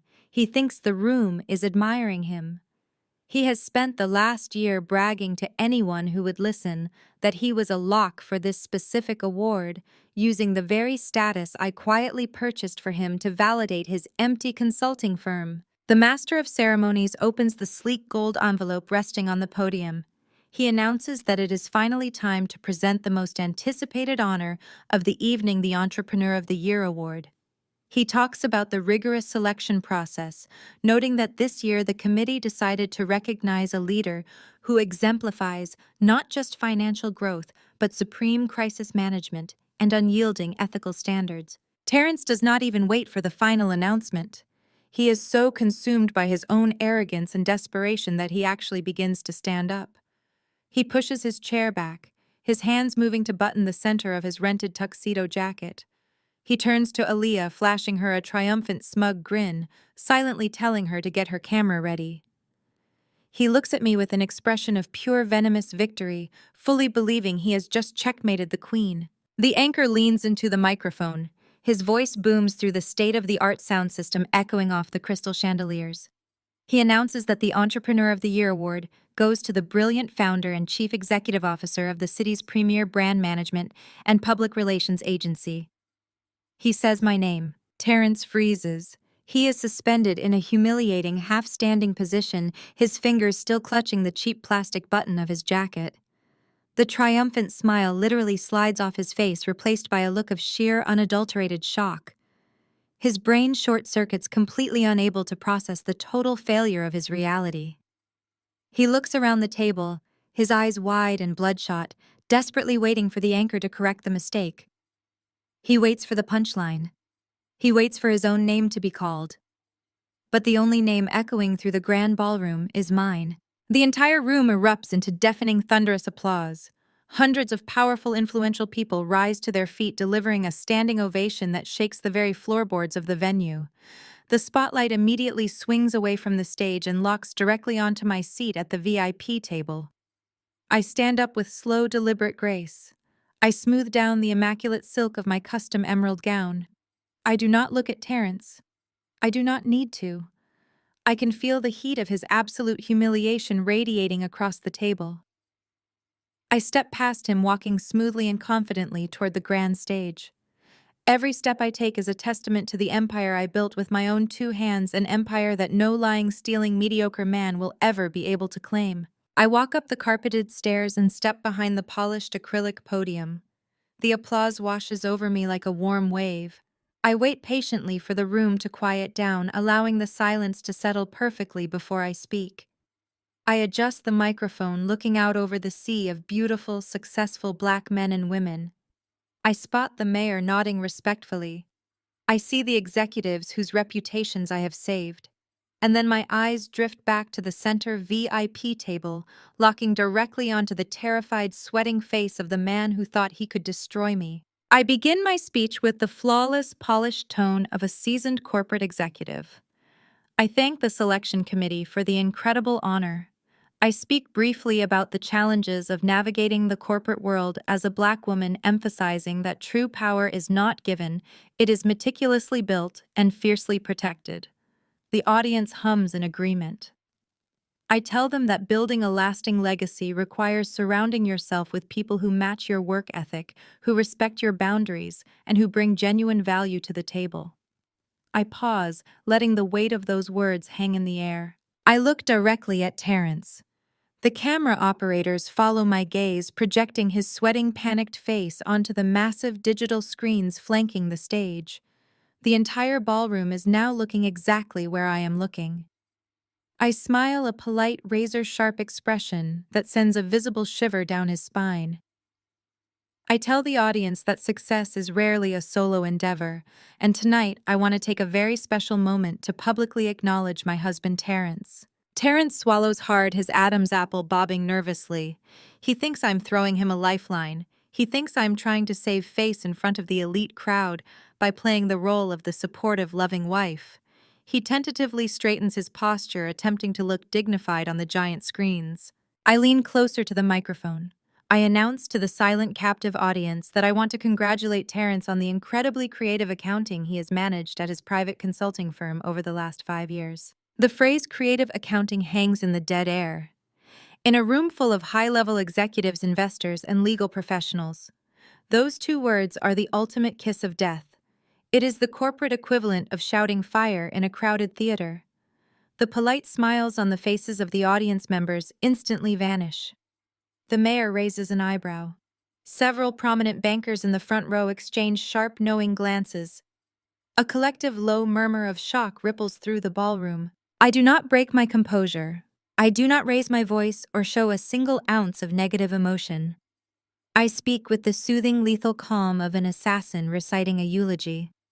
I announce smoothly that my public relations agency has always championed integrity and transparency above all else. Because of those unyielding core values, I am officially declaring the immediate and total withdrawal of all my personal and corporate financial backing from Terrence and his business endeavors. I pause to let the financial excommunication sink in. Terrence is gripping the edge of his table so hard his knuckles are turning white. Aaliyah has completely lowered her phone, her mouth hanging open in sheer terror. Jamal and Sarah, who had crept slightly closer to the front to watch the awards, immediately spin around and practically sprint back toward the kitchen doors, desperate to avoid the blast radius of the explosion I am detonating. I look back out at the audience and deliver the final killing blow. I reveal in a clear, ringing voice that true business excellence requires a foundation of absolute legal and moral integrity. I state that it is a profound tragedy when individuals choose to siphon funds from hard-working Black enterprises to finance their own deceit.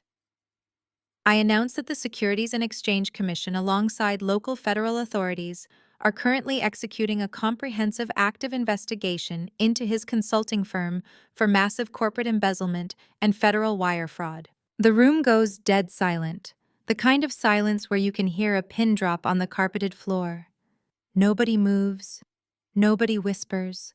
The air is completely sucked out of the grand ballroom. I have just stripped him of every single ounce of his social currency, his fabricated reputation, and his fake success in under 3 minutes. I have taken a man who demanded to be treated like a king and exposed him as a common, desperate thief in front of the only people whose opinions he actually cares about. I look directly into the camera lens recording the live broadcast, knowing perfectly well that the clip of this speech will be circulating through every major business publication and gossip blog before midnight.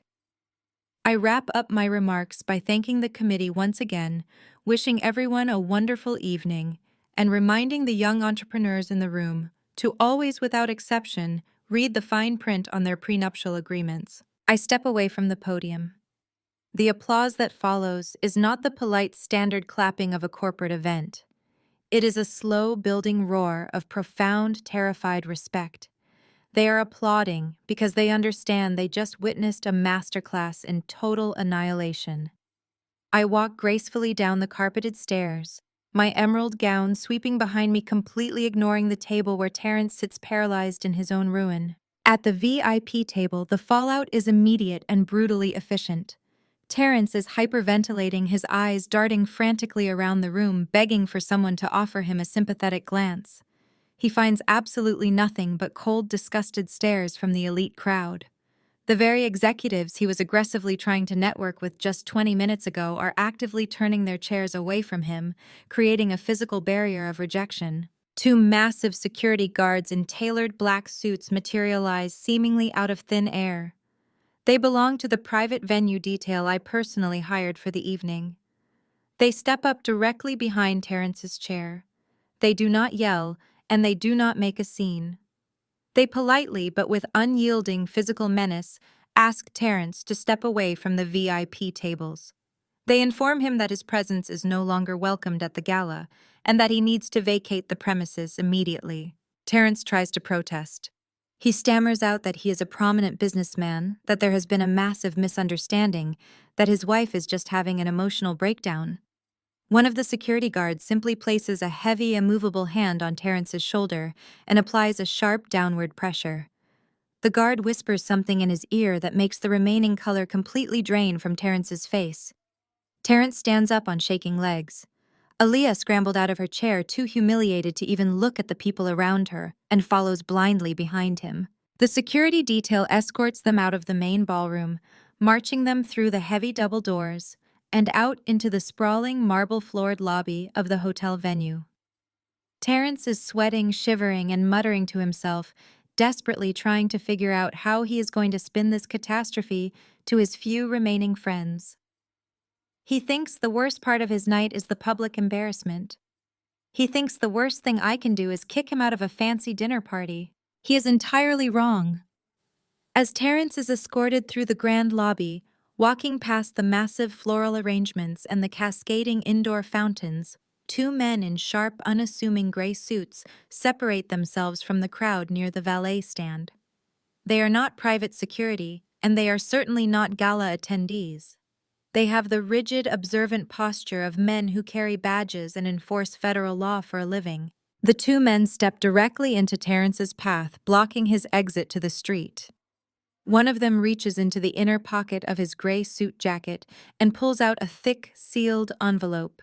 He asks Terrence to confirm his full legal name. Terrence, too exhausted and terrified to lie, nods his head. The man in the suit steps forward and presses the heavy envelope firmly against the chest of Terrence's cheap rented tuxedo. The man speaks in a clear, authoritative voice that carries through the echoing lobby, officially serving him with his finalized divorce papers and a federal subpoena for systemic wire fraud and corporate embezzlement. The man in the sharp gray suit does not lower his voice or attempt to spare Terrence any public humiliation. He speaks with the booming absolute authority of the federal government, ensuring his words echo off the marble columns of the Grand Hotel lobby. He officially identifies himself as a special agent with the Financial Crimes Enforcement Network. He explicitly informs Terrence that the thick sealed envelope pressed against his chest contains a federal subpoena demanding his immediate appearance for questioning regarding a systemic multi-year corporate embezzlement operation and wire fraud. Terrence stands completely paralyzed. His hands tremble so violently that the heavy manila envelope slips from his grasp and hits the polished marble floor with a heavy thud. He stares blankly at the federal agents, completely unable to process the absolute destruction of his reality. The second man in the suit steps forward and places a separate legally bound document directly into Terrence's shaking hands. He announces that he is a court-appointed process server, delivering finalized divorce filings alongside an emergency asset freezing order. He informs Terrence that all of his domestic and international bank accounts have been seized by federal authorities, pending the ongoing criminal investigation. He states that Terrence's passport has been officially flagged, and any attempt to leave the state will result in his immediate physical arrest. The lingering gala attendees scattered throughout the lobby stop dead in their tracks. Elite socialites, politicians, and business moguls pull out their smartphones, capturing every single humiliating second of Terrence's public downfall. The man who walked into this venue, expecting to be crowned king of the city, is now standing in a cheap rented tuxedo, sweating profusely while federal agents strip him of his freedom, his finances, and his fake identity. He tries to open his mouth to speak, to formulate some pathetic excuse, or beg for a phone call, but his voice completely fails him. He looks back toward the heavy double doors of the grand ballroom, searching desperately for a lifeline, but the private security guards I hired are standing firmly in the doorway, physically blocking his re-entry. He is entirely alone. I watch the entire spectacle from the elevated balcony of the VIP lounge, sipping the last drop of my sparkling water. I do not feel a single ounce of pity. I feel the profound, untouchable peace of a woman who just successfully excised a massive tumor from her life. I turn my back on the lobby, hand my empty glass to a passing waiter, and walk toward the private exit where my chauffeured Maybach is waiting to take me home. The morning after the gala dawns with brilliant, unclouded sunshine. I arrive at my downtown public relations agency at 8 o'clock sharp, wearing a flawless tailored ivory pantsuit. The atmosphere in the office is electric. My entire crisis management team is buzzing with the adrenaline of a flawlessly executed campaign. The financial blogs and local news outlets have already picked up the story of Terrence's spectacular public implosion at the gala. The internet is flooded with high-definition footage of him being handed a federal subpoena while wearing a frayed, rented tuxedo. The viral smear campaign Aaliyah attempted to launch against me has been completely eradicated, buried under a mountain of undeniable legal receipts and federal fraud charges. My professional reputation is not just intact, it is elevated to an almost mythical status. I am the crisis manager who cannot be broken. I walk into my massive corner office, closing the heavy glass doors behind me. The room smells of fresh eucalyptus and expensive leather. I walk over to my personal espresso machine and begin pulling a fresh shot of dark, rich coffee. I am enjoying the absolute silence of my sanctuary when the intercom on my mahogany desk buzzes sharply. My executive assistant speaks through the speaker, her voice laced with deep professional skepticism. She informs me that there is an individual in the ground floor lobby demanding to see me. She says the girl does not have an appointment, she is not on the approved visitor list, and she is currently crying on the waiting room sofa, causing a scene. My assistant asks if she should call building security to have the girl escorted off the premises.